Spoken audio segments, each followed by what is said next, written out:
ಪ್ರೀತಿಪೂರ್ವಕ ನಮಸ್ಕಾರ.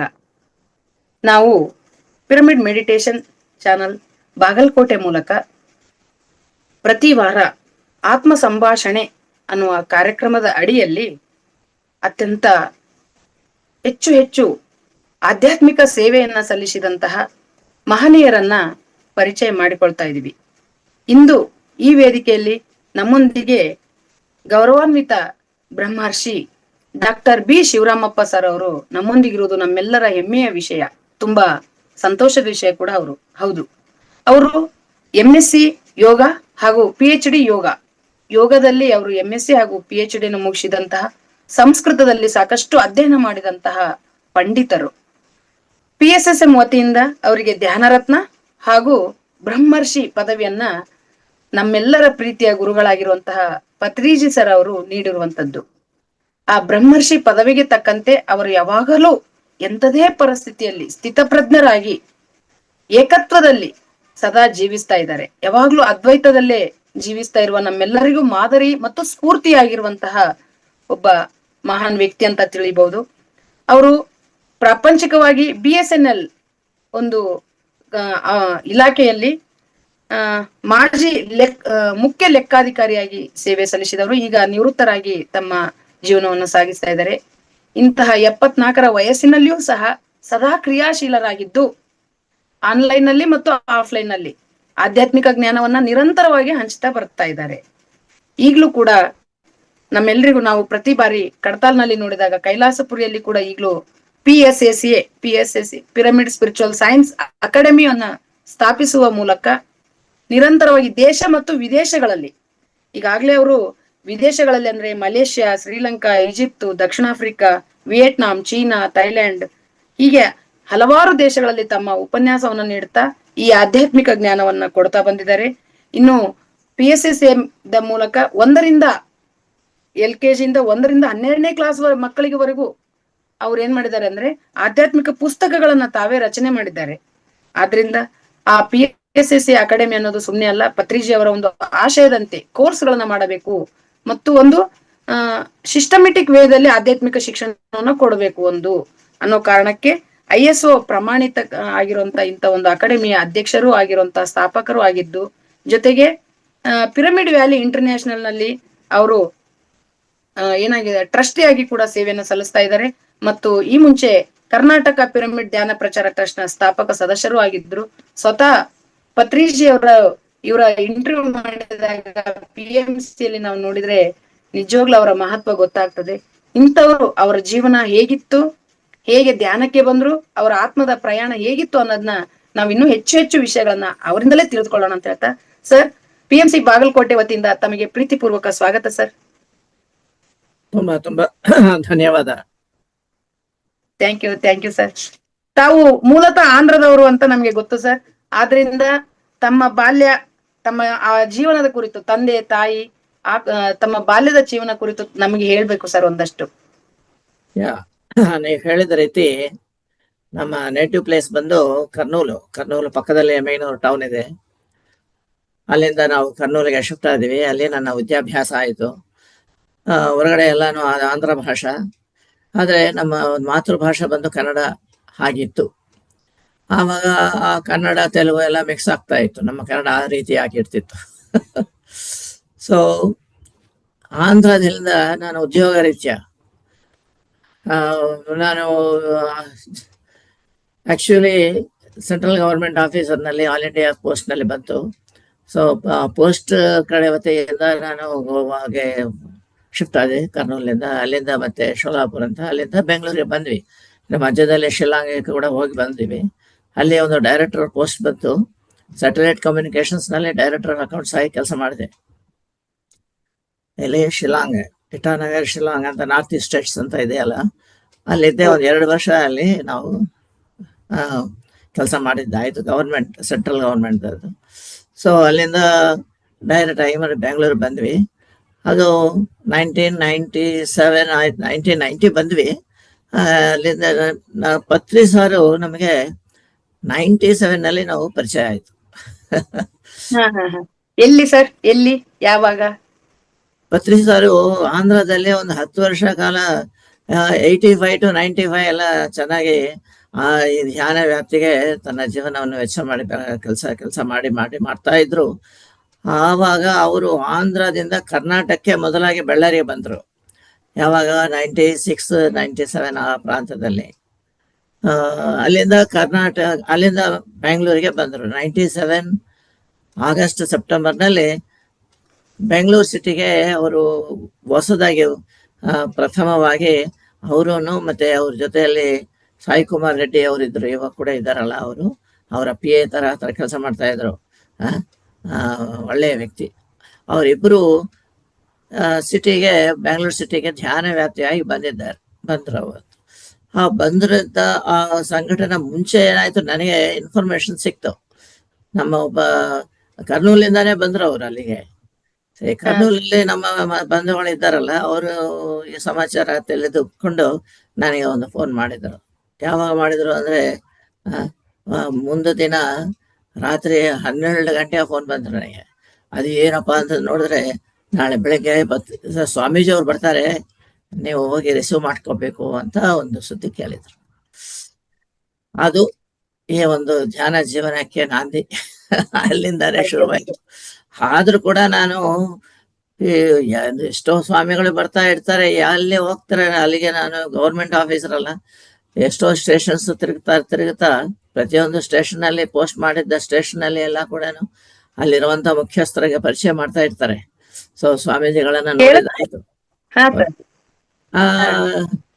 ಎಲ್ಲಾ ಸ್ವಾಮೀಜಿಗಳನ್ನ ನೋಡಿದ್ದೀನಲ್ಲ, ಮತ್ತೆ ಈ ಸ್ವಾಮಿ ಏನು ಸ್ಪೆಷಲ್ ಆಗಿ ಏನಿರ್ತಾರೆ ಬಿಡಿ ಅಂತ ಮನಸ್ಸಿನಲ್ಲಿ ಇತ್ತು. ಆಗ ಬೆಳಿಗ್ಗೆ ಮತ್ತೆ 10 ಗಂಟೆಗೆ ಹೋಗ್ಬೇಕು ಅಂತ ಹೇಳಿ ನಮ್ಮ ಡ್ರೈವರ್ ಬಂದ್ರು ಆಫೀಸ್ಗೆ.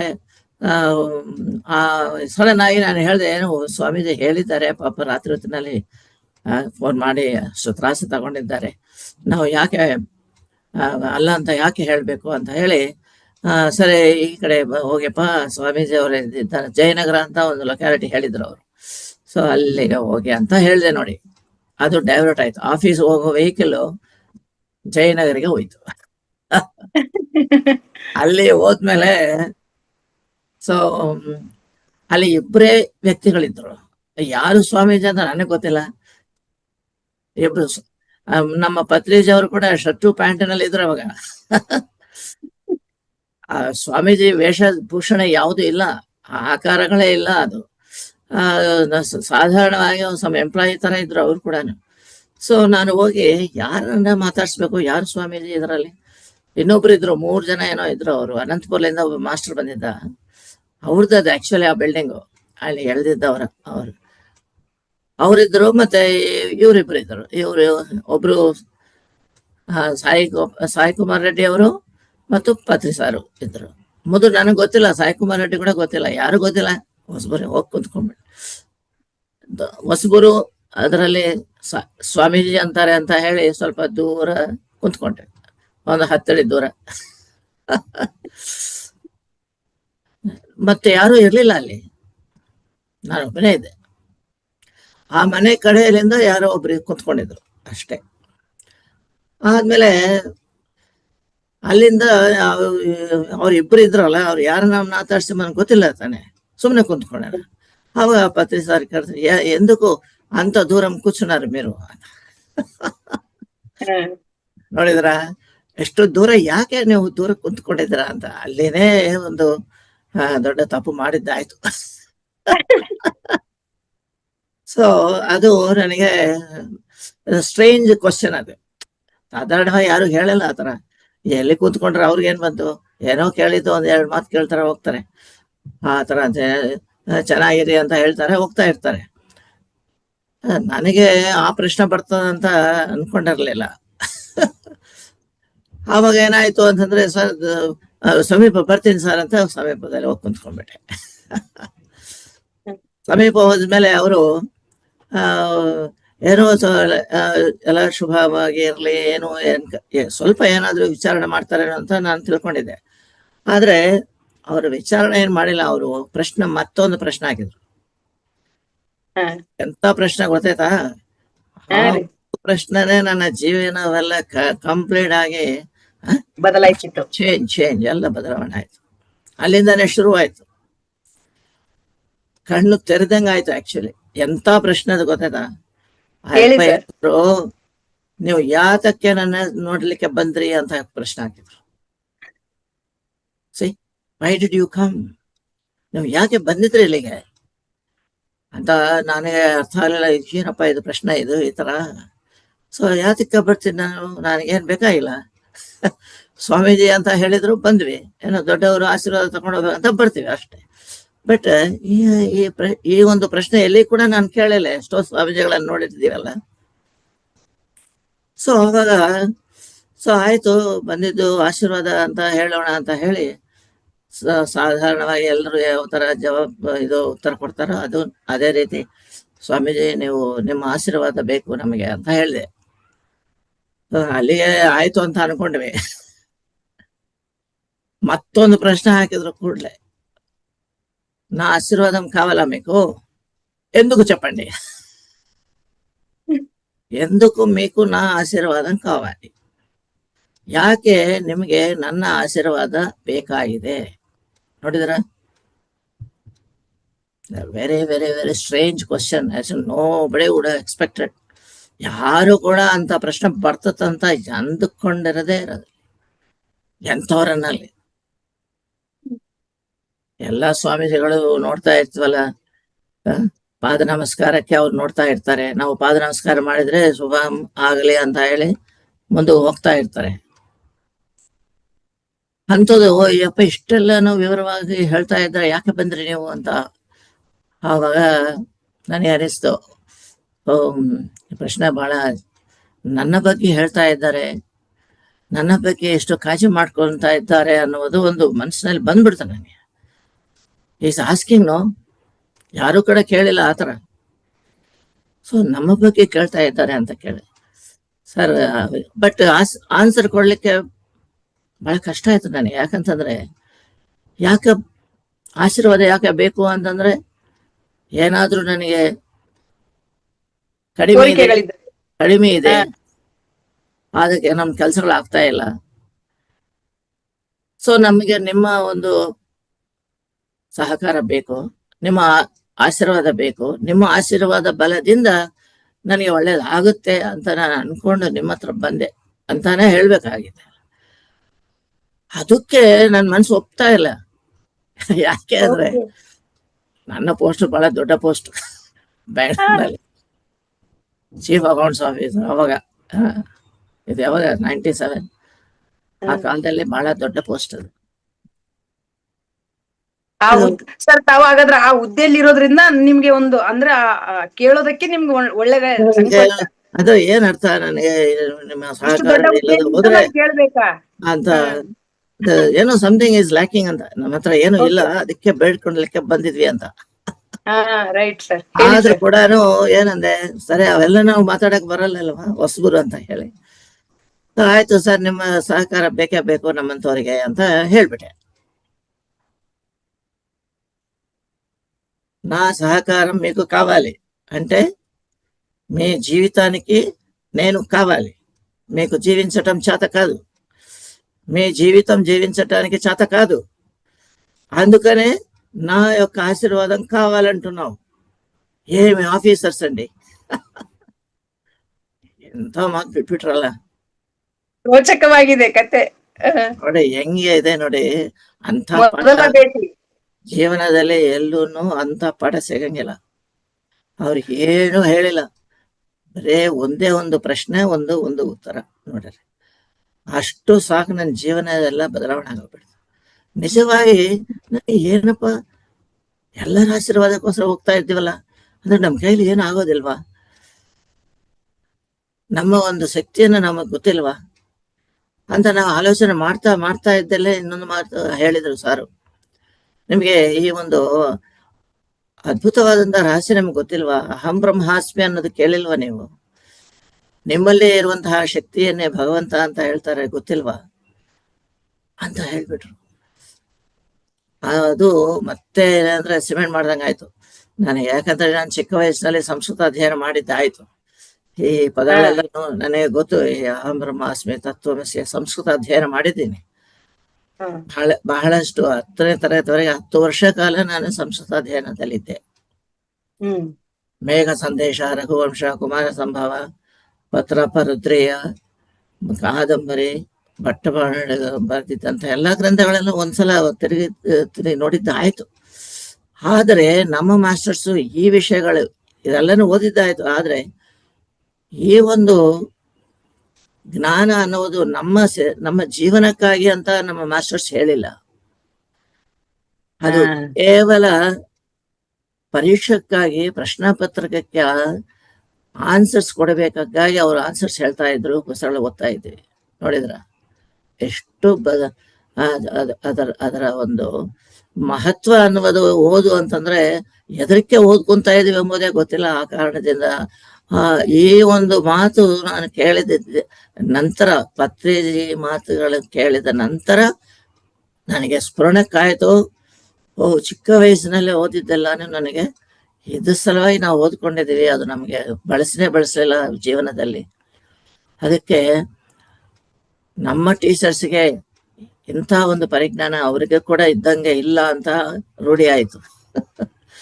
ಆವತ್ತಿನ ದಿನ ಪತ್ರಿ ಸಾರ್ ಹೇಳ್ದೆ, ಸರ್ ನೀವು ಹೇಳಿದ್ದು ನನಗೆ ಅರ್ಥವಾಯಿತು, ತುಂಬಾ ನನಗೆ ತಿಳಿದು ಬಂತು. ಇನ್ನು ಮೇಲೆ ನಾನು ನೀವು ಹೇಳಿದಂತಹ ಈ ಒಂದು ರಹಸ್ಯಗಳನ್ನ ಇದರಿಂದಲೇ ನಾನು ಜೀವನ ಜೀವಿಸ್ತಾ ಇದ್ದೀನಿ. ನಿಮ್ಮ ಮಾತು ನಾನು ದಾಟುವಂಗಿಲ್ಲ ಅಂತ ಆವಾಗಲೇ ನಾನು ಮಾತಾಡಿದ್ದೆ. ಅವತ್ತೇ ಫಸ್ಟ್ ಡೇ ನನಗೇನು ತಿಳ್ಕೊಳ್ಳೋದು ಅಂತದ್ದು ಎಲ್ಲಾನು. ಯಾಕಂತಂದ್ರೆ ಒಂದ್ಸಲ ನಾವು ಓದಿದ್ದೆ ಮತ್ತೆ ಇವತ್ತಿನ ದಿನ ಅದು ಕೆಲ್ಸಕ್ಕೆ ಬಂತು. ಅದಕ್ಕೆ so immediately I got realisation ಮಾತು. ಸೊ ಒಳಗಡೆ ಬಹಳ ಸಂತೋಷ ಪಟ್ಟೆ ನಾನು. ಸೊ ಅವಾಗ ಹೇಳ್ದೆ ಸಾಹೇಬರಿಗೆ, ಥ್ಯಾಂಕ್ ಯು ಸರ್, ನೀವು ನನ್ನ ಕಣ್ಣು ತರಲಿಕ್ಕೆ ನೀವು ಒಂದೇ ಒಂದು ಪ್ರಶ್ನದಿಂದ ಒಟ್ಟಾಗಿ ಜ್ಞಾನ ಬಂದ್ಬಿಡ್ತೆ ನನಗೆ. ಇಷ್ಟು ತನಕ ನನಗೆ ಗೊತ್ತಿದ್ದ ಸತ್ಯವೇ ಆಮೇಲೆ ನನಗೆ ಯಾವುದೆಂಬುದೇ ಗೊತ್ತಾಗಿರ್ಲಿಲ್ಲ. ಜೀವನಕ್ಕೆ ಬೇಕಾಗಿದ್ದಂಥದ್ದು ತಿಳಿದು ಕೂಡ ನಾನು ಉಪಯೋಗಿಸ್ಕೊಂಡಿಲ್ಲ. ಅಂತಹ ಒಂದು ಸಂದರ್ಭ ಅದು. ಸೊ ಇನ್ನು ಮಿಂಚೆ ನೀವು ಯಾತಕ ಬಂದಿದ್ದೀರಿ ಅದೆಲ್ಲ ಕೂಡ ನಾನು ಅದರ ಜೊತೆಯಲ್ಲೇನೆ ಇದ್ದು ಅದನ್ನು ಮುಂದಕ್ಕೆ ತಕೊಂಡು ಹೋಗ್ಲಿಕ್ಕೆ ನಾನು ಸರ್ವ ಸಿದ್ಧವಾಗಿದ್ದೀನಿ ಅಂತ ಮಾತು ಕೊಟ್ಬಿಟ್ಟೆ. ಅವಾಗ ಅಂದ್ರು, ನಾನು ಬಂದಿದ್ದ ಅದೇ ಸಲುವಾಗಿ ಬಂದಿದ್ದೀನಿ ಅಂತ. ತಾವು ಧ್ಯಾನ ಮಾಡಿದ್ರ ಅವತ್ತು ಸರ್ ಜೊತೆ? ಅವತ್ತು ಅದೇ ಅವತ್ತಿನ ದಿನ ಈ ಒಂದು ಜ್ಞಾನ ತಗೊಂಡ್ಮೇಲೆ ಸಾರ್ ಹೇಳಿದ್ರು, ಈ ಒಂದು ಸತ್ಯ ರಹಸ್ಯಗಳೆಲ್ಲ ಕೂಡ ಧ್ಯಾನದ ಮೂಲಕ ಈ ಕರ್ನಾಟಕದಲ್ಲಿ ಎಲ್ಲ ಕೂಡ ನೀನೆ ಪ್ರಚಾರದಲ್ಲಿ ನೀನು ತುಂಬಾ ಕೆಲಸ ಮಾಡಬೇಕು, ಅದಕ್ಕೆ ಬಂದಿದ್ದೇನೆ ಅಂತ. ಹಾಗಾದ್ರೆ ಅವತ್ತಿನಿಂದನೇ ಪ್ರಚಾರ ಶುರು ಆಯ್ತು ತಮ್ದು? ಅವತ್ತಿನಿಂದನೇ. ಅವತ್ತು ನೆಕ್ಸ್ಟ್ ಅವಾಗ್ಲೇನೆ ಸರ್ ನಮ್ಮ ಮನೆಗೆ ಕರ್ಕೊಂಡು ಹೋದ್ವಿ. ಅಲ್ಲೆಲ್ಲಾನು 1 ಗಂಟೆ ಕಾಲ ಉಪನ್ಯಾಸ ಎಲ್ಲಾನು ಆಯ್ತು. ನಮ್ಮ ಮನೆಯವರು ಎಲ್ಲರಿಗೂ ಕೂಡ ಕ್ಷುಣ್ಣವಾಗಿ ಗೊತ್ತಾಯ್ತು. ನಾವು ಗೌರ್ಮೆಂಟ್ ಕ್ವಾರ್ಟರ್ಸ್ ನಲ್ಲಿ ಇದ್ವಿ. ಗೌರ್ಮೆಂಟ್ ಕ್ವಾರ್ಟರ್ಸ್ ಗೆ ಹೋಗಿದ್ವಿ. ಅಲ್ಲಿ ನಮ್ಮ ಕ್ವಾರ್ಟರ್ಸ್ ನಮ್ಮ ಫ್ರೆಂಡ್ಸ್ ಎಲ್ಲ ಇದ್ರಲ್ಲ, ಅವರೆಲ್ಲರನ್ನ ಕರೆದ್ರೆ ಬಡ ಬಂದ್ಬಿಟ್ರು. ಓಕೆ, ಅಲ್ಲಿ ಸುಮಾರು 50 ಜನ ಕೂಟಿದ್ಬಿಟ್ವಿ. ಅಲ್ಲಿ ಒಂದು ಕ್ಲಾಸ್ ನಡೀತು ಮನೆಯಲ್ಲಿ. ಅದಾದ್ಮೇಲೆ ಸಾಯಂಕಾಲ ಹೋಗೋ ಸಮಯದಲ್ಲಿ ನೆಕ್ಸ್ಟ್ ಡೇನೆ ನಾನು ಸೊಸೈಟಿ ಒಂದು ಫಾರ್ಮ್ ಮಾಡಿಬಿಡ್ತು. ರಿಜಿಸ್ಟ್ರೇಷನ್ ಮಾಡ್ತೀನಿ ಸಾಹೇಬ್ರೆ ಅಂತ ಹೇಳಿ ನೆಕ್ಸ್ಟ್ ಡೇ ನಮ್ಮ ಮಿತ್ರರನ್ನ, ಅವಾಗ ವೈಶ್ಯ ಬ್ಯಾಂಕ್ ನಲ್ಲಿ ಕೆಲವು ಜನ ಇದ್ರು ನನ್ಗೆ ಗೊತ್ತಿದ್ದವರು, ಅವರು ಮ್ಯಾನೇಜಿಂಗ್ ಡೈರೆಕ್ಟರ್ ಇದ್ದ ಆಯಪ್ಪನ ಪ್ರೆಸಿಡೆಂಟ್ ಆಗಿ ಮಾಡಿ registration Bangalore pyramid spiritual society 97 ನಲ್ಲಿ ರಿಜಿಸ್ಟ್ರೇಷನ್ ಮಾಡಿಬಿಟ್ವಿ. ಪತ್ರಿ ಸರ್ ಅವತ್ತು ಸಾಯಂಕಾಲನೇ ಹೋಗ್ಬಿಟ್ರು, ಬಟ್ ಬೆಳಗ್ಗೆ ನಾವು ಮಾಡ್ಬಿಟ್ವಿ. ಅದ ಡಾಕ್ಯುಮೆಂಟ್ ಎಲ್ಲ ಕೂಡ ಸಾಹೇಬರಿಗೆ ತಿಳಿಸ್ಬಿಟ್ವಿ. ಸಾಯಿ ಕುಮಾರ್ ಜೊತೆಯಲ್ಲಿ ಎಲ್ಲ ಆಯ್ತು. ಸೊ ಅಂದಲಿಂದ ನಾವೊಂದು 8 ಜನ 9 ಜನ ನಾನು ಸೆಕ್ರೆಟರಿ ಆಗಿ ಕೆಲಸ ನಾನು ಮಾಡ್ಬೇಕಲ್ಲ. ಅವರು ಇರ್ಲಿಕ್ಕೆ ಅವ್ರಿಗೆ ಸ್ಥಾನವನ್ನು ಕೊಟ್ರಿ, ಮುಖ್ಯ ಸ್ಥಾನಗಳೆಲ್ಲ ಪ್ರೆಸಿಡೆಂಟ್, ವೈಸ್ ಪ್ರೆಸಿಡೆಂಟ್ ಇವೆಲ್ಲಾನು ಮಾಡ್ಬಿಟ್ಟೆ. ಆದ್ಮೇಲೆ ನಾನು ಕೆಲಸ ಮಾಡ್ಲಿಕ್ಕೆ ನಾನೇ ನಿಂತ್ಕೊಂಡ್ಬಿಟ್ಟೆ ಸೆಕ್ರೆಟರಿ. Great work sir. ಅದಕ್ಕಾಗಿ ಯಾವಾಗ್ಲೂ ಬೆಂಗಳೂರು, ಅದಲ್ಲದೆ ನಂತರ ನೀವು ಬೆಂಗಳೂರಿನಲ್ಲಿ ಒಂದು ದೊಡ್ಡ ಕಾರ್ಯಕ್ರಮ ಮಾಡ್ತೀರಲ್ಲಿ, ಯೂನಿವರ್ಸಿಟಿ ಮೈದಾನದಲ್ಲಿ ಒಂದು ಪತ್ರಿ ಸರ್ ಅವ್ರನ್ನ ಕರೆಸಿ ಅಲ್ವಾ ಸರ್? ಆಮೇಲೆ ಕೆಲವು ವೈಶ್ಯ ಫ್ಯಾಮಿಲೀಸ್ ಇದ್ವು, ವೈಶ್ಯ ಆಡಿಟೋರಿಯಂ ಒಂದಿತ್ತು. ಫಸ್ಟ್ ಹ್ಮ್. ಕ್ಲಾಸ್ ಅಲ್ಲಿ ಶುರು ಮಾಡಿದ್ವಿ. ನೆಕ್ಸ್ಟ್ 1 month ನಲ್ಲಿನೇ ಪತ್ರಿ ಸರ್ನ ಕರೆದ್ವಿ. ಅಲ್ಲಿ ಒಂದು ದೊಡ್ಡ ಡಿಸ್ಕೋರ್ಸ್ ಕ್ಲಾಸ್, ಸುಮಾರು ಒಂದು ಓಕೆ. 500 ಜನ ಬಂದಿದ್ರು. ಅದು ಸಣ್ಣ ಹಾಲ್ ಅವಾಗ ಅದು ಮಾಡಿದ್ವಿ. ಹ್ಮ್. ಅದು ಇಂಡೋರ್, ಅದು ಕೂಡ ಅದು ಹ್ಮ್. ಪಬ್ಲಿಕ್ ಏನಲ್ಲ. ಅದು ಒಳಗಡೆ ನಮ್ಮ ಅಂದ್ರೇನೋ ನನಗೆ ಗೊತ್ತಾಯ್ದ ಮಿತ್ರದ ಅವ್ರದ್ದು, ಅದು ವೈಶ್ಯ ಬ್ಯಾಂಕ್ದವ್ರದ್ದು. So Okay. ಅಲ್ಲಿ ನಾವು ಇಂಡೋರ್, ಅದು ನಮ್ಮ ಈ ಬ್ಯಾಂಕ್ ಎಂಪ್ಲಾಯೀಸು ಅವರೇ ಇವರೆಲ್ಲ ಕರ್ಕೊಂಡು ಮಾಡಿಸಿದ್ವಿ. ನೆಕ್ಸ್ಟ್ ಮೀಟಿಂಗ್ ಪಬ್ಲಿಕ್ ಹಾಕ್ಬಿಟ್ವಿ ನಾವು. ಒಂದು ಹಾ. ದೊಡ್ಡ ಬ್ಯಾಂಗ್ಳೂರ್ ಸಿಟಿನಲ್ಲಿ ಕಲ್ಯಾಣ ಮಂಟಪ ಒಂದು ತಗೊಂಡ್ವಿ. ಜಸ್ಟ್ ನೆಕ್ಸ್ಟ್ ಮಂತ್ನಲ್ಲಿ ಫಸ್ಟ್ ಮೀಟಿಂಗ್, ಪಬ್ಲಿಕ್ ಮೀಟಿಂಗ್. ಆವಾಗ ಏನೇ ಈ ತರ ಫೋನ್ಸ್ ಗಿನ್ಸು ಏನೂ ಇಲ್ಲ. ನೋ ಹೌದು ವಾಟ್ಸಪ್, ಸರ್. ಹೌದು. ನೋ ಮೆಸೇಜ್, ಎಲ್ಲ ಲೀಫ್ಲೆಟು, ಪತ್ರಗಳು. ಗ್ರೇಟ್ ನಾವೆಲ್ಲ ಸರ್. ಲೀಫ್ಲೆಟ್ಸ್ ಎಲ್ಲ ಮಾಡಿ ಪ್ರಿಂಟ್ ಮಾಡಿ 5,000 ಲೀಫ್ಲೆಟ್ಸ್, ಅಂದ್ರೆ ಅದು ಬಹಳ ದೊಡ್ಡ ಪ್ರಿಂಟಿಂಗ್. ಅದು 5,000 ಲೀಫ್ಲೆಟ್ಸ್ ಮಾಡಿಸಿ ಆವತ್ತು ಒಂದು ವಾರ ಮುಂಚಿನಿಂದಾನೆ ಅದೆಲ್ಲ ನಾವು ಡಿಸ್ಪರ್ಸ್ ಮಾಡ್ತಾ ನ್ಯೂಸ್ ಪೇಪರ್ಸ್ನಲ್ಲಿ ಹಾಕಿ, ನ್ಯೂಸ್ ಪೇಪರ್ಸ್ಗೆ ಬೆಳಗ್ಗೆ 5 ಗಂಟೆಗೆ ಹೋಗಿ ನೋಡಬೇಕು ಏನು ಇದೆಲ್ಲನೂ. ಅವಾಗ ಬಿಗಿನಿಂಗ್ ಅದೇ ತಾನೆ. ಅದೇ ಸರ್. ಸೊ ಇವೆಲ್ಲ ಮಾಡ್ತಾ ಇಷ್ಟೆಲ್ಲ ಮಾಡಿರೋದಕ್ಕೆ ನಾವು ಇವತ್ತು ಈ ಜ್ಞಾನ ಪಡಿತಾ ಇದೀವಿ ಸರ್. Really great. ಎಲ್ಲರೂ ಮಾಡಿದ್ವಿ. ಮತ್ತೆ ಹೆಂಗಾಯ್ತು ಆಯ್ತು ಆತರ. ಸೊ ಅದ್ಭುತ. ಅಂದ್ರೆ ಇನ್ನೊಂದು ಸಮಾಚಾರ ನಿಮ್ಗೆ ತಿಳಿಸ್ಲಿಕ್ಕೆ, ಒಂದು ಇವಾಗ ಕೂಡ ಎಲ್ಲರೂ ಕೂಡ ಅದು ಗೊತ್ತಾಗಬೇಕು. ಯಾಕಂದ್ರೆ ಪ್ರತಿ ಸಾರಿ ಹೇಳ್ತಾ ಇದ್ರು ಎಷ್ಟು ಜನನೇ ಬರ್ಲಿ, ಬಟ್ ನಾವು ಮಾತ್ರ ಫಂಕ್ಷನ್ ಹಾಕ್ಲೇಬೇಕು. ಅಕೇಶನ್ ಫಂಕ್ಷನ್ ಹಾಕ್ಬೇಕು, ಡಿಸ್ಕೋರ್ಸ್ ನಡೆಸಲೇಬೇಕು. ಆವಾಗ ನಾವೇನ್ ಮಾಡಿದ್ವಿ, ದೊಡ್ಡ ಆಡಿಟೋರಿಯಂ ತಗೊಂಡ್ವಿ. ಫಸ್ಟ್ ಟೈಮ್ ಎಕ್ಸ್ಪೀರಿಯನ್ಸ್ ಎಲ್ಲ ಸರಿಯಾಗಿ ದೊಡ್ಡದೇ ತಗೊಂಡ್ವಿ. 800 ಜನ ಅದು ಕೆಪಾಸಿಟಿ. ಓಕೆ, ಬ್ಯಾನರ್ಸ್ ಗಿನರ್ಸ್ ಎಲ್ಲ ರೆಡಿ ಮಾಡಿದ್ವಿ. ಸೊ ಸಂಜೆ 5 ಗಂಟೆಗೆ ಅಂತ ಅನೌನ್ಸ್ ಮಾಡಿ ಆಯಿತು. ಅದ್ರ ಮುಂಚೆ ಒಂದು ವಾರದಿಂದ ಲೀಫ್ಲೆಟ್ಸ್ ಎಲ್ಲನೂ ಹಂಚಿಬಿಟ್ಟು ಆಯಿತು. ಇಲ್ಲಿ ಒಂದು ತಮಾಷೆ ಹೇಳ್ತೇನೆ ನಾನು ನಿಮಗೆ. ಲೀಫ್ಲೆಟ್ ಫಸ್ಟ್ ಆಗಿ ನಾನು ತೆಲುಗು ನನಗೆ ಚೆನ್ನಾಗಿ ಬರ್ತಿದೆ, ಆಂಧ್ರ ಭಾಷೆ ಎಲ್ಲನೂ, ಯಾಕಂದ್ರೆ ವಿದ್ಯಾಭ್ಯಾಸ ಅದರಲ್ಲಿನೇ ತಾನೆ. So I was thinking that I am very good at Telugu. Okay, ನಾನು ಲೀಫ್ಲೆಟ್ ತಯಾರು ಮಾಡಿದೆ. ಲೀಫ್ಲೆಟ್ ತಯಾರು ಮಾಡಿ ಪತ್ರಿ ಸಾರಿಗೆ ತೋರಿಸಿದೆ. ಸರ್, ಇದು ಲೀಫ್ಲೆಟ್ ಪ್ರಿಂಟ್ ಮಾಡ್ತಾ ಇದ್ವಿ, ಒಂದು ವಾರ ಮುಂಚಿತವಾಗಿ. ಅದು ನಾನು ಅನ್ಕೊಂಡೆ ಏನ್ ಕರೆಕ್ಷನ್ಸ್ ಇರೋದಿಲ್ಲ, ಎಲ್ಲ ಕರೆಕ್ಟ್ ಆಗಿರ್ತೀವಿ. ಯಾಕಂದ್ರೆ ನನಗೆ ಸಂಸ್ಕೃತ ಆಂಧ್ರ ಎರಡೂ ಗೊತ್ತು. ಸೊ ಮಿಸ್ಟೇಕ್ಸ್ ಇರಂಗಿಲ್ಲ ಅಂತ ಅನ್ಕೊಂಡ್ ಕೊಟ್ಟೆ. ಆದ್ಮೇಲೆ ಒಂದು ಅರ್ಧ ಗಂಟೆ ಎಲ್ಲಾನು ನೋಡಿ ನೋಡಿ ನೋಡಿ ನನಗೆ ವಾಪಸ್ ಕೊಟ್ರಲ್ವಾ, ಆ ಪೇಪರ್ನಲ್ಲಿ ಕರೆಕ್ಷನ್ಸ್ ಇರೋದ ಜಾಗನೇ ಇಲ್ಲ. ಎಲ್ಲರೂ ಕರೆಕ್ಷನ್ಸ್. ಸರ್, ಅವ್ರು ಅಷ್ಟೆಲ್ಲ ಕರೆಕ್ಷನ್ ಮಾಡಿರೋದಕ್ಕೆ ನೀವು ಇಷ್ಟು ಪ್ರಬುದ್ಧರಾಗಿದ್ದೀರಿ ಸರ್, ಇಷ್ಟು ಬುಕ್ಸ್ ಬರೆಯೋದಕ್ಕೆ ಸಾಧ್ಯ ಆಗಿದೆ. ಸೊ ಕರೆಕ್ಷನ್ಸ್ ಮಾಡೋದ್ರಲ್ಲಿ ಮತ್ತೆ ಪರ್ಫೆಕ್ಷನಿಸ್ಟ್ ಅನ್ ಮಾತು ಪತ್ರಿ ಸಾರು. ಅವರಷ್ಟು ಪರ್ಫೆಕ್ಟ್ ಯಾರು ಕೂಡ ನಾನು ಇನ್ನೊಬ್ಬರನ್ನ ನೋಡಿಲ್ಲ, ನೋಡಂಗಿಲ್ಲ ಕೂಡ. So that kind of very very cautious, perfect and very very wisest person.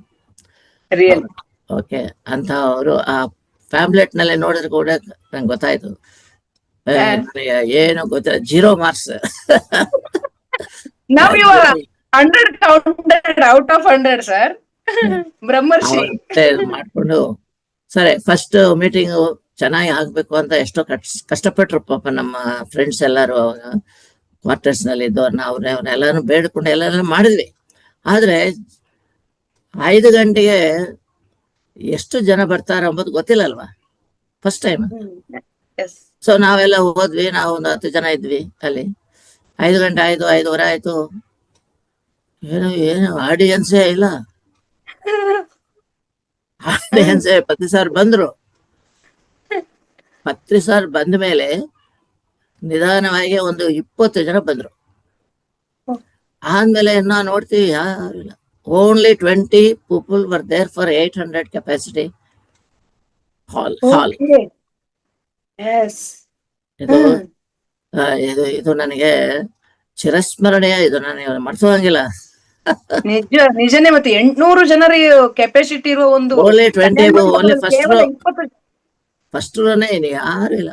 ಒಂದು ವಾರದಿಂದ ನೀವು ಧ್ಯಾನ ಪ್ರಚಾರ ಹಾ. ಮಾಡಿದ್ರಿ, ಎಲ್ಲ ಕಡೆ ಹೇಳಿದಿರಿ, ಪೇಪರ್ ನಲ್ಲಿ ಹಾಕ್ಸಿದಿರಿ.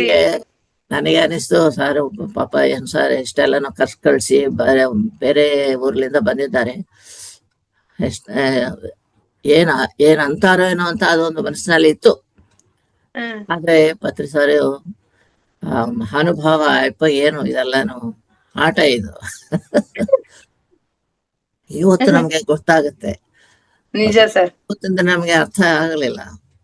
ಹೌದು. ಪತ್ರಿ ಸರ್ ಅಂದ್ರಲ್ಲ, ನಾನೇ ಹೇಳ್ದೆ sir, audience is very less, I don't know why ಅಂತ. ಅಂದ್ರೆ ಅವ್ರು ಏನು ಹೇಳಿದ್ರು ಗೊತ್ತಾಯ್ತಾ, ಆಡಿಯನ್ಸ್ ಜಾಸ್ತಿ ಇರ್ತಾರ ಅಂತ ನಾನೇನು ಹೇಳಿದನ? ನಾನೇನು ಹೇಳಿಲ್ಲ. ಈ ಜನನೇ ನಮಗೆ ಬೇಕಾಗಿದ್ದಂಥವ್ರು, ಬೇರೆಯವ್ರ ಅವಸರ ಇಲ್ಲಪ್ಪ, ಇವರೇ ಇಂಪಾರ್ಟೆಂಟ್.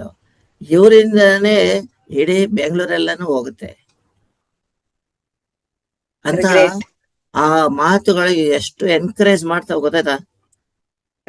ನಾವು ನಮ್ಮ ಫ್ರೆಂಡ್ಸ್ ಅಷ್ಟೆಲ್ಲಾನು ಕಷ್ಟಪಟ್ವಿ, ಆದ್ರೆ ಇದೇನಪ್ಪಾ ಇದು ಟೋಟಲಿ ರಿವರ್ಸ್ ಆಯ್ತಲ್ಲ ಅಂತ ಅನ್ಕೊಂಡಿದ್ದ ಸಮಯದಲ್ಲಿ ಅವರು ಅದನ್ನ ಟ್ರ್ಯಾಕ್ ನಲ್ಲಿ ಇಟ್ಬಿಟ್ರು.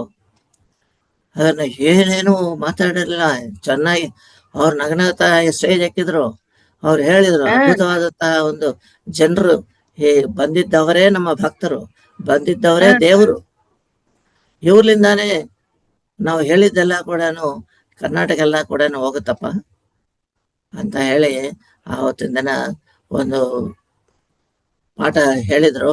ಆದ್ಮೇಲೆ ಧ್ಯಾನ ಮಾಡಿಸಿದ್ವಿ. ಸೊ ಆ ರೀತಿಯಾಗಿ ಫಸ್ಟ್ ಕಾರ್ಯಕ್ರಮ really great sir, great really. ಅದೇ ಸರ್, ಅದೇ 10 ವರ್ಷ ನಂತರ ಅದೇ ಬೆಂಗಳೂರು ಸಿಟಿನಲ್ಲಿ ಅದೇ ಒಂದು ದೊಡ್ಡ ಕಾಲೇಜ್ ಪ್ರಿಮಿಸಸ್ ನಲ್ಲಿ ದೊಡ್ಡದು 1000 ಕೆಪಾಸಿಟಿ ತಗೊಂಡಿದ್ಮೇಲೆ ಅದನ್ನ ಜನರು ಸೀಟ್ ಇಲ್ಲದ ಹೊರಗಡೆ ನಿಂತ್ಕೊಂಡು ನೋಡ್ತಾ ಇದ್ರು.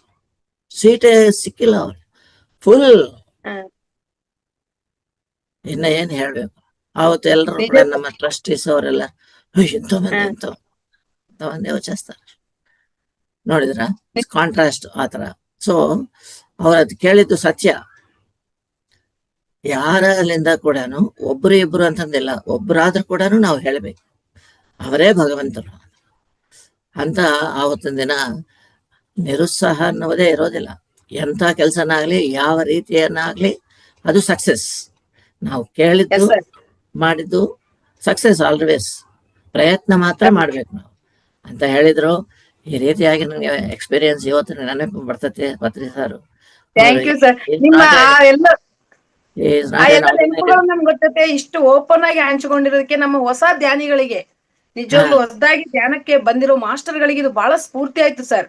ಅಂದ್ರೆ ನಾವು ಕೂಡ ಪತ್ರಿಜಿ ಅವ್ರ ಮಾತುಗಳೆಲ್ಲ ಹೇಳಿದಾಗ ಇವತ್ತಿಗೂ ಕೂಡ, ಹಾಗಾದ್ರೆ ನಾವು ಕೂಡ ಎಂತದೇ ಕಾರ್ಯಕ್ರಮ ಅರೇಂಜ್ ಮಾಡಿದಾಗ ಅಲ್ಲಿ ಎಷ್ಟೇ ಜನ ಬರ್ಲಿ, ಆ ದೇವರುಗಳು, ಆ ಭಕ್ತರನ್ನ ಅವರನ್ನೇ ಬಹಳ ಪ್ರೀತಿಯಿಂದ ನಾವು ಅಲ್ಲಿ ಧ್ಯಾನವನ್ನ ಹೇಳ್ಕೊಡ್ಬೇಕು ಅನ್ನೋದು ಬಹಳ ಚೆನ್ನಾಗಿ ಹೇಳ್ಕೊಟ್ರಿ ಸರ್. Thank you sir. ಈ ಧ್ಯಾನ ಪ್ರಚಾರಕ್ಕೆ ತಮ್ಮ ಕುಟುಂಬದ ಸಹಕಾರ ಹೇಗಿತ್ತು ಸರ್? ಅದಾದ್ಮೇಲೆ ನಮ್ಮ ಕುಟುಂಬ ಅವ್ರು, ಯಾಕಂತಂದ್ರೆ ಮನೆಯಲ್ಲೇನೆ ಕ್ಲಾಸ್ ಮಾಡಿದಾರಲ್ಲ ಸಾರು, ಮನೆಯಲ್ಲಿ ಎಲ್ಲ ಮಾಡಿದ್ರು ಚೆನ್ನಾಗಿ. ಆವತ್ತಿನಿಂದ ಅದೇ ಲಾಸ್ಟ್. ನಾವು ಆಕ್ಚುಲಿ ನಾವು ಮಾಂಸಾಹಾರಿಗಳು, non vegetarians. I was going around like Goa, ಮತ್ತೆ ಬಾಂಬೆಯಲ್ಲಿ ಕೆಲಸ ಮಾಡಿದೆ, ಮತ್ತೆ ನಾಗ್ಪುರಲ್ಲಿ ಕೆಲಸ ಮಾಡಿದೆ. ಅಲ್ಲಿಂದ ಇಲ್ಲ ಈ ತರ ನಾವು ಟ್ರಾನ್ಸ್ಫರ್ಸ್ ಆಗ್ತಾ ಹೋಗ್ತಾ ಇದ್ದು. ನಾನು ನಾರ್ತ್ ಈಸ್ಟ್ ಹೋದೆ, ಅದೇ ಶಿಲಾಂಗ್ ನಲ್ಲಿದ್ದೆ 2 ವರ್ಷ, ಇಟಾನಗರ ಅಂತ ಅಲ್ಲಿದ್ದೆ, ಗೌಹತಿನಲ್ಲಿ ಕೆಲಸ ಮಾಡಿದೆ. ಇಲ್ಲಿ ಎಲ್ಲ ಕೂಡ ನಮಗೆ ವಸತಿ ಇರ್ತತೆ, ಕ್ವಾರ್ಟರ್ಸ್ ಕೊಡ್ತಾ ಇದ್ರು. ಊಟ ಉಪಚಾರ ಕೂಡ ಗವರ್ಮೆಂಟ್ ಅವರು ಕೆಲವು ಕಡೆ ಎಲ್ಲಾನು ಅರೇಂಜ್ ಮಾಡ್ತಾ ಇದ್ರು. ಸೊ ನಮ್ದೆಲ್ಲ ಕೂಡ ನಾನ್ ವೆಜ್ ಎಲ್ಲ ಪರಪಾಟಿ. ಓಕೆ, ಅದಾದ್ಮೇಲೆ ಈ ಕ್ಲಾಸ್ ಆದ್ಮೇಲೆ ಅವತ್ತು ದಿನ ಅಲ್ಲಿಂದಾನೇ we converted into only pure vegetarians. Very good. First day ಅವ್ರ ಕ್ಲಾಸ್ ಆಗದೆ ಕ್ಷಣ ಆವಾಗ್ಲೇ ಎಲ್ಲ ಹೇಳ್ಬಿಟ್ರು, ನಾವು ಇವತ್ತಿನ ದಿನ ಅಲ್ಲಿಂದ we are pure vegetarians. So ಆ ರೀತಿಯಾಗಿ ಈ ಒಂದು ಮನೋಭಾವಗಳನ್ನ ಅವರು ಮ್ಯಾಜಿಕ್ ತರ ಚೇಂಜ್ ಮಾಡಿಬಿಟ್ಟಿದ್ದಾರೆ. ಅವರು ಸಾಮಾನ್ಯ ಟೀಚರ್ ಅಲ್ಲ, ಅವರು ಟೀಚರು, ಪ್ರಾಫಿಟ್, ಫಿಲಾಸಫರ್, ಓಕೆ. ಅವರು ಮತ್ತೆ guide, okay, instructor, Yes. Yes. ಗುರುಗಳು, ಆ, Friend. ಗುರುಗಳಿಗೆ ಗುರುಗಳು, ಈ ತರ ಸತ್ಯ ದರ್ಶನ ಕೊಡುವಂತಹ ಒಬ್ಬ ಸತ್ಯವಾದಿ ಅವರು. ಓಕೆ. Yes. ಅಂತ ಅವರು ದಿನದಿಂದ ಮತ್ತೆ ನಮ್ಮ ಜೀವನ ಟೋಟಲಿ ಚೇಂಜ್ಡ್. Okay. Correct. ಅವಾಗಲೇ ಹೇಳ್ತಾ ಇದ್ರು. ನಿಮ್ಗೆ ಸರ್ ಇನ್ನೊಂದು, ನಿಮ್ಗೆ ನೆಕ್ಸ್ಟ್ ಲೈಫ್ ಪರ್ಪಸ್ ಅನ್ನೋದು ಯಾವಾಗ ಗೊತ್ತಾಯ್ತು? ನನ್ನ ಜೀವನದ ಉದ್ದೇಶ ಏನು, ನಾನು ಯಾಕೆ ಈ ಭೂಮಿ ಮೇಲೆ ಜನಿಸಿದೀನಿ ಅಂತ ನಿಮ್ಗೆ ಯಾವಾಗ, ಎಲ್ಲಿ ಗೊತ್ತಾಯ್ತು? ಕರೆಕ್ಟ್. ಸಾರು ಪರಿಚಯ ಆಗಿದ್ದರಿಂದ ನನ್ನ ಒಳಗಡೆ ಇರುವಂತಹ ಒಂದು ತಪನೆ ಇತ್ತು. ಯಾಕಂದ್ರೆ ಸಂಸ್ಕೃತಾಧ್ಯಯನದಲ್ಲಿ ಈ ದೇವರು ದಿಂಡು ಇದೆಲ್ಲ ಇರ್ತದೆ, ಅಲ್ಲಿ ಎಲ್ಲ ಪೂಜೆಗಳು ಇವೆಲ್ಲ ಇದಾವೆಲ್ಲ. ಆ ಹೊತ್ತಲಿಂದಾನೇ ನನಗೆ ಮನಸ್ಸಿನಲ್ಲಿ ಇತ್ತು, ಏನಿದು ದೇವರು ದಿಂಡು ಅಂತಾರೆ, ಅದಕ್ಕೆ ತೆಂಗಿನಕಾಯಿ ಅಲ್ಲಿ ಹೊಡ್ತಾರೆ, ಇಲ್ಲಿ ಹೊಡ್ತಾರೆ, ಇದೆಲ್ಲ ಏನು, ಅದು ಯಾರನ್ನ ಕೇಳಿದ್ದಲ್ಲ, ನೋಡ್ಲಿಕ್ಕೆ ಯಾರು ಇಲ್ಲ, ಇದು ರಹಸ್ಯ ಏನು, ಈ ಒಂದು ವಿಚಿತ್ರವಾದಂತಹ ಈ ಪ್ರಪಂಚನ ರಚಿಸಿದವರು ಯಾರು, ಎಲ್ಲಿಂದ ಬಂದ್ವಿ ನಾವು, ಈ ತರ ಎಲ್ಲ ಸ್ವಲ್ಪ ಮೈಂಡ್ ನಲ್ಲಿ ಒಂದು ಪ್ರಶ್ನೆಗಳಿದ್ದು ಆವತ್ತಿಂದೇನಲ್ಲಿಂದ ಇತ್ತು. ಆದ್ರೆ ಕೇಳುವರಂತೂ ಯಾರು ಇಲ್ಲ, ನಮ್ಮ ಟೀಚರ್ಸ್ಗೆ ಆ ಪ್ರಸಕ್ತಿನೇ ಇಲ್ಲ, ಅವ್ರೇನು ಹೇಳಿಲ್ಲ, ಏನು ಧ್ಯಾನ ಅನ್ನೋದೇ ಅವ್ರಿಗೆ ತಿಳಿದಿಲ್ಲ, ಧ್ಯಾನ ಸಿಕ್ಲಿಲ್ಲ ನಮಗೆ ಚಿಕ್ಕ ವಯಸ್ಸಿನಿಂದ. ಹಾಗೆ ಬಂದ್ವಿ, ಮತ್ತೇನು ವಯಸ್ಸನ್ನ ತಕ್ಕ ಪ್ರಕಾರ ಮತ್ತೇನೋ ಈ ಜವಾಬ್ದಾರಿಗಳು ಇದೆಲ್ಲ ಹುದ್ದೆಗಳು ಬಂದು ಇದೆಲ್ಲ ಪ್ರಾಪಂಚಿಕದಲ್ಲಿ ಬದ್ಬಿಟ್ವಿ ನಾವು. ಮತ್ತೆ ಸಾರು ನಮಗೆ ಸಿಗೋ ತನಕ ಈ ಒಂದು ಅಂಧಕಾರದಲ್ಲೇ ಇದ್ವಿ ನಾವು. ಅದುವೇ ಎಲ್ಲ ಪ್ರಪಂಚ ಅನ್ಕೊಂಡಿದ್ವಿ. ಅಲ್ಲಿ ಬಂದ್ಮೇಲೆ ನನ್ನ ಚಿಕ್ಕ ವಯಸ್ಸಿನಲ್ಲಿ ಇರುವಂಥದ್ದು ಎಲ್ಲ ಕೂಡ ನನಗೆ ರಿವೈವ್ ಆಯ್ತು. ಇದು ನನಗೆ ಬೇಕಾಗಿದ್ದಂಥದ್ದು ಇವತ್ತಿನ ಸಿಕ್ತು. ಸೊ ಇದು ನಾನು ಎಕ್ಸ್ಪ್ಲೋರ್ ಮಾಡಬೇಕು, ಇಲ್ಲಿಂದ ನನ್ನ ಪ್ರಯಾಣ ಮಾಡಲೇಬೇಕು, ಸತ್ಯ ಕಂಡಿಡಬೇಕು. ಅವ್ರು ಹೇಳಿದ್ದಾರೆ, ಓಕೆ, ಅದು ಹೇಳಿದ್ದು ನಾನು ಸ್ವತಃ ನೋಡಬೇಕು ಅನ್ನೋದು ಇಟ್ಕೊಂಡು ಅಂದಲಿಂದಾನೇ ಹೆಚ್ಚು ಧ್ಯಾನ ಮಾಡುವಂಥದ್ದು ಕೂಡ. ಧ್ಯಾನ ಒಂದು ವಾರ ರಜಾ ಇಕ್ತೆ ನಾನು ಆಫೀಸ್ಗೆ, ಗೊತ್ತಾಯ್ತಾ? ಸಾಧಾರಣವಾಗಿ ರಜಾನ ಇಕ್ತಾ ಇರಲಿಲ್ಲ ನಾನು. I was regarded as a very tough officer in BSNL. ಆ ಥರ ಇದ್ವಿ. ಆದರೆ ಒಂದು ವೀಕ್ ರಜಾ ಇಟ್ಟು ಮನೆಯಲ್ಲಿ ಧ್ಯಾನ ಮಾಡೋದು ಶುರು ಮಾಡಿದ್ವಿ. ಆ ಧ್ಯಾನದ ಮಾಡುವಂತಹ ಸಮಯದಲ್ಲಿ ನನಗೆ ಅಪರೂಪವಾದಂತಹ ಅನುಭವಗಳು ಬಂದಿದ್ದು. ಅಲ್ಲಿಂದ ಕೇವಲ ಎಂಟೈರ್ ಥಿಂಕಿಂಗ್ ಪ್ರಾಸೆಸ್ಸೇ ಚೇಂಜ್ ಆಯಿತು. ಆಫೀಸಲ್ಲಿ ಬಹಳ ಚೇಂಜಸ್ ಮಾಡಿದೆ. ಆದ್ಮೇಲೆ 25 ವರ್ಷಗಳ ಅವರ ಸಾಂಗತ್ಯ ತಮಗೆ. ಹಾ ಸರ್, 25 ವರ್ಷ 25 ವರ್ಷ ಮೇಲೆ ಆಯ್ತಲ್ಲ. ಇವಾಗ ಅವ್ರು ಹೋಗಿದ್ದು 24 ಅಲ್ವಾ? 97 ಇಂದ 2022. Yes sir. ನೀವು ಅವ್ರ ಜೊತೆ ಇದ್ದಾಗ ಅವ್ರು ಆಚರಿಸುತ್ತಿರುವ ಎಲ್ಲ ಅವ್ರ ಜೊತೆ ಇದ್ದೀರಿ, ಬಹಳಷ್ಟು ಸಾಂಗತ್ಯದಲ್ಲಿದ್ದೀರಿ. ಅವರಿಂದ ನೀವು ಕಲ್ತಿರುವಂತದ್ದು, ನಿಮ್ಮ ಜೀವನದಲ್ಲಿ ಅಳವಡಿಸ್ಕೊಂಡಿರೋ ಒಂದೆರಡು ಅದ್ಭುತವಾದ ವಿಚಾರಗಳನ್ನ ಹೇಳಿ ಸರ್ ನಮಗೆ. ಅವರಿಂದ ಸಾಕಷ್ಟು, ಈ 1-2 ಅಲ್ಲ, ಜೀವನ ಪೂರ್ತಿ ಅವ್ರೇನು ಹೇಳಿಲ್ಲ, ಅವ್ರು ನೋಡಿನೇ ನನ್ನ ಜೀವನ ಪರಿಣಾಮ. ಅವ್ರು ನೋಡಿದೆ, ಅವ್ರ ಮಾತುಗಳಲ್ಲಿಂದಾನೇ ನನಗೆ ಎಲ್ಲ ಗೊತ್ತಾಗ್ತಾ ಇತ್ತು. ಯಾಕಂದ್ರೆ ಅವ್ರ ಕ್ಲಾಸಸ್ ಎಲ್ಲ ಆರ್ಗನೈಸ್ ಮಾಡ್ತಾ ಇದ್ದೆ. ಏನು ಒಂದು ಕಡೆ ಎಲ್ಲ, ಇಡೀ ರಾಷ್ಟ್ರ ಎಲ್ಲ ಕೂಡ ಅಡ್ಡಾಡಿದ್ವಿ. ಪ್ರತಿ 2 ತಿಂಗಳಿಗೆ ಒಂದ್ಸಲ ಕಳ್ಸ್ತಾ ಇದ್ವಿ. ಒಂದೊಂದು ತಾಲೂಕು ಹೆಡ್ ಕ್ವಾರ್ಟರ್ಸ್ನಲ್ಲಿ ಒಂದೊಂದು ಆಡಿಟೋರಿಯಂ ತಗೊಂಡು ಅಲ್ಲಿ ಡಿಸ್ಕೋರ್ಸ್ ಮಾಡಿಸ್ತಾ ಇದ್ವಿ ಸಾರ್ ಜೊತೆಯಲ್ಲಿ. ಆ ಥರ ಎಲ್ಲಾನು ರಾಷ್ಟ್ರದೆಲ್ಲ 10 ವರ್ಷ ಕಾಲ ಅದೇ ಕೆಲಸ ಮಾಡ್ತೀವಿ ನಾವು. ಈ ಒಂದು ಸಂದರ್ಭದಲ್ಲಿ ನನಗೆ ಅವ್ರು ಏನು ಒಂದು ಮಾತು ಹೇಳಿಲ್ಲ ನನಗಾಗಿ. ಆದ್ರೆ ನನಗೆ ಎಲ್ಲವನ್ನು ಸರ್ವವೂ ಗೊತ್ತಾಯ್ತು. ಒಂದು ಕಡೆ ಅತ್ಯಂತವಾಗಿ ನನಗೆ ತಿಳಿದಿದ್ದೇನಂತಂದ್ರೆ,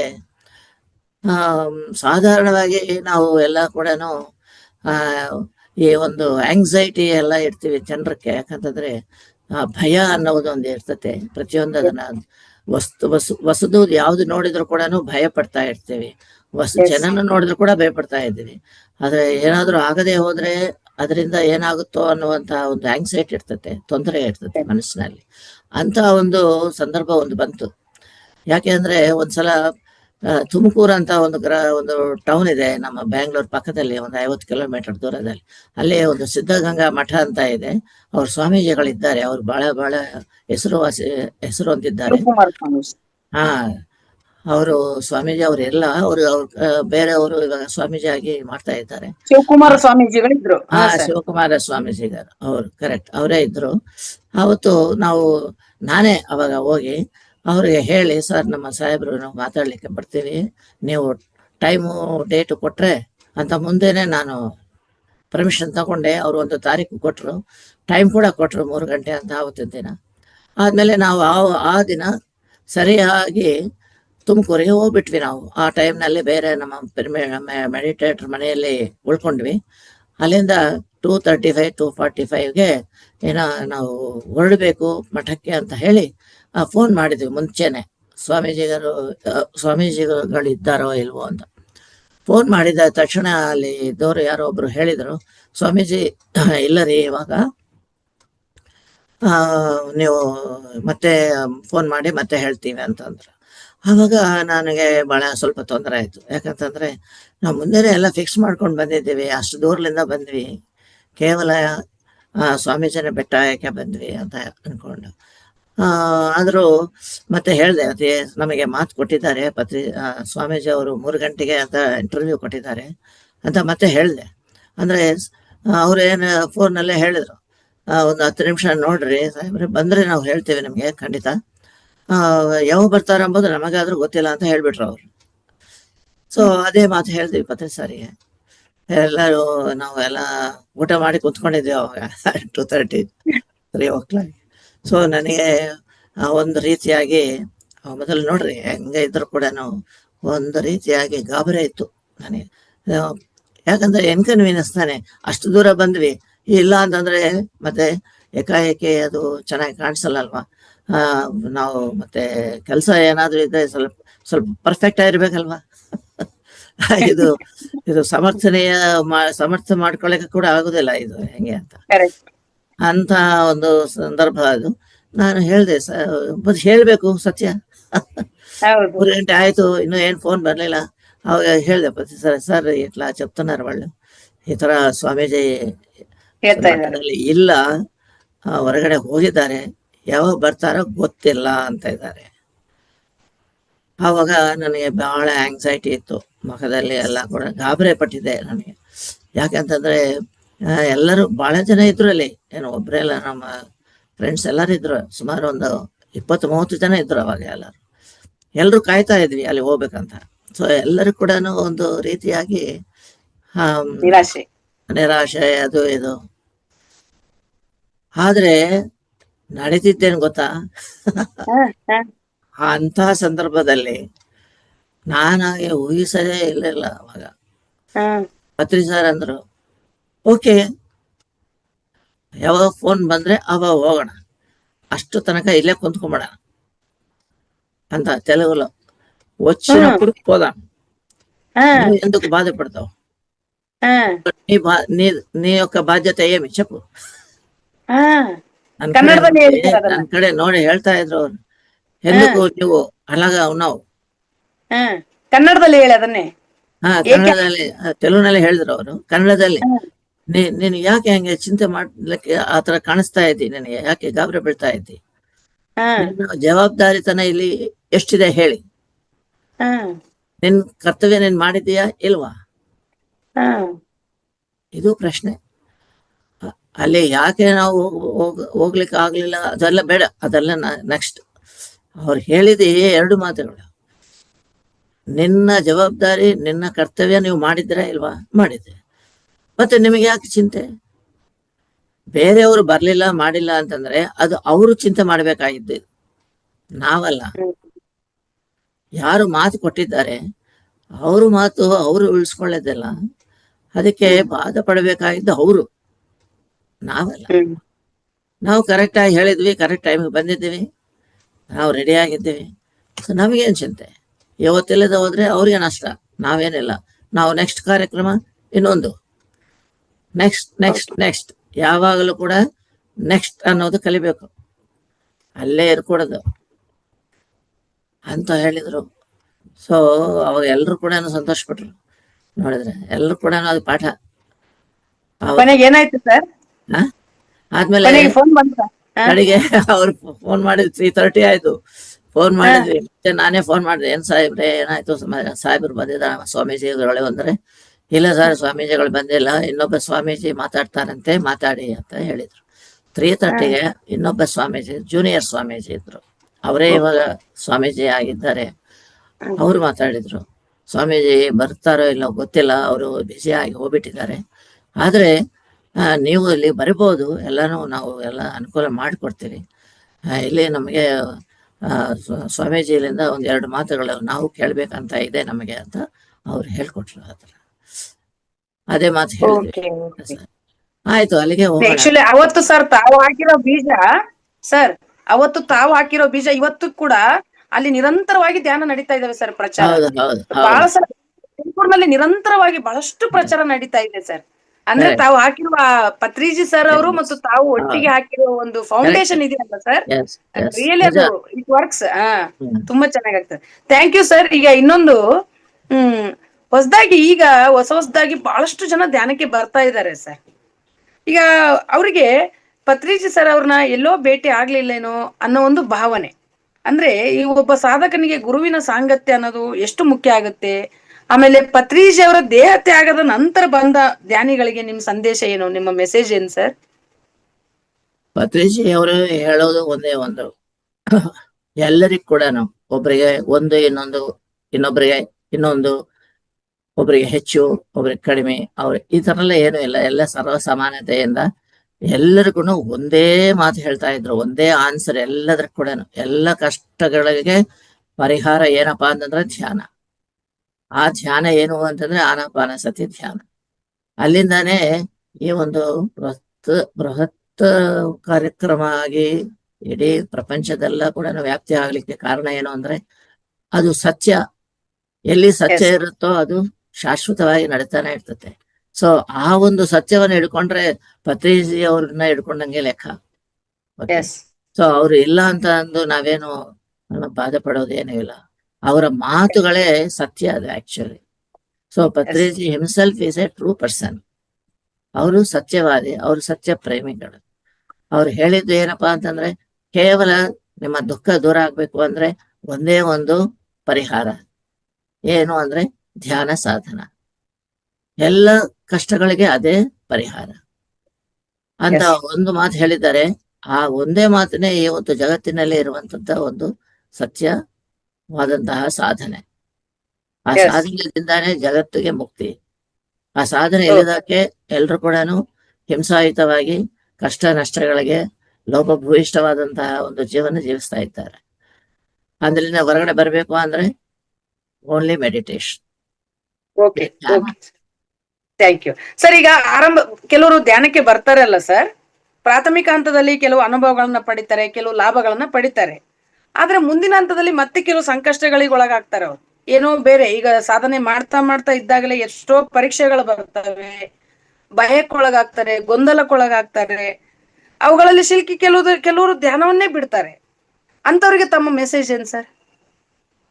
ತಮ್ಮ ಅನುಭವ ತಾವು ಏನಾದ್ರು ಹಾಗೆ ಸರ್. ಇನ್ನೊಂದು, ತಾವು ಒಂದು ಮೊದಲನೇ ದಿನ ತಮಗೆ ಮಹಾನ್ ಅನುಭವ, ಪತ್ರಿಜಿ ಅವರ ಅನುಭವ ಜೊತೆ ಅವತ್ತೇ ಸಸ್ಯಾಹಾರಿ ಆದ್ರಿ, ಅವತ್ತೇ ತಮ್ಮ ಬಗ್ಗೆ ತಮ್ಮ ಜೀವನದ ಉದ್ದೇಶದ ಅರಿವಾಯ್ತು, ಅಹಂ ಬ್ರಹ್ಮಾಸ್ಮಿ ಅಂತ ತಿಳ್ಕೊಂಡ್ರಿ, ಅರಿವಾಯ್ತು, ನನ್ನ ಲೈಫೇ ಚೇಂಜ್ ಆಯ್ತು ಅಂದ್ರೆ ಅವತ್ತಿನಿಂದ ಮತ್ತೆ ನೀವೇನಾದ್ರೂ ಧ್ಯಾನದಿಂದ ಹೊರಗೋದ್ರ, ಅವತ್ತಿನಿಂದ ನಿರಂತರವಾಗಿದ್ದೀರಾ, ಅಥವಾ ಹೊಸದಾಗಿ ಬಂದು ಈ ರೀತಿ ಮಧ್ಯದಲ್ಲಿ ಭಯ ಗೊಂದಲಕ್ಕೊಳಗಾಗಿ ಬಿಡೋರಿಗೆ ನಿಮ್ಮ ಮೆಸೇಜ್ ಹೇಳಿ ಸರ್.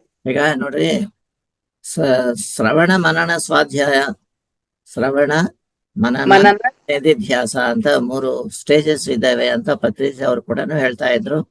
ಅವರು ಶಂಕರಾಚಾರ್ಯರು ಹೇಳಿದಂತಹ ಸೂತ್ರಗಳನ್ನು ಅದು ಮಾನವಾಳಿಗೆ ಬೇಕೇ ಬೇಕು ಅಂತ ಮಾತು ಹೇಳ್ತಾ ಇದ್ರು. ಅದರ ಬಗ್ಗೆ ಏನಪ್ಪಾ ಅಂತಂದ್ರೆ, ನಾವು ಕೇಳಿದ್ದೆಲ್ಲ ಕೂಡ ಆ ಒಂದು ಬ್ರಹ್ಮತತ್ವವನ್ನ ಕೇಳ್ಬೇಕು. ಕೇಳಿದ್ರೆ ಅದರಿಂದ ನಮ್ಮ ಮನಸ್ಸಿಗೆ ಬೇಕಾಗಿದ್ದಂತಹ ಒಂದು ಆಲೋಚನಾ ಶಕ್ತಿ ಬರ್ತದೆ, ಬದಲಾವಣೆ ಬರ್ತದೆ.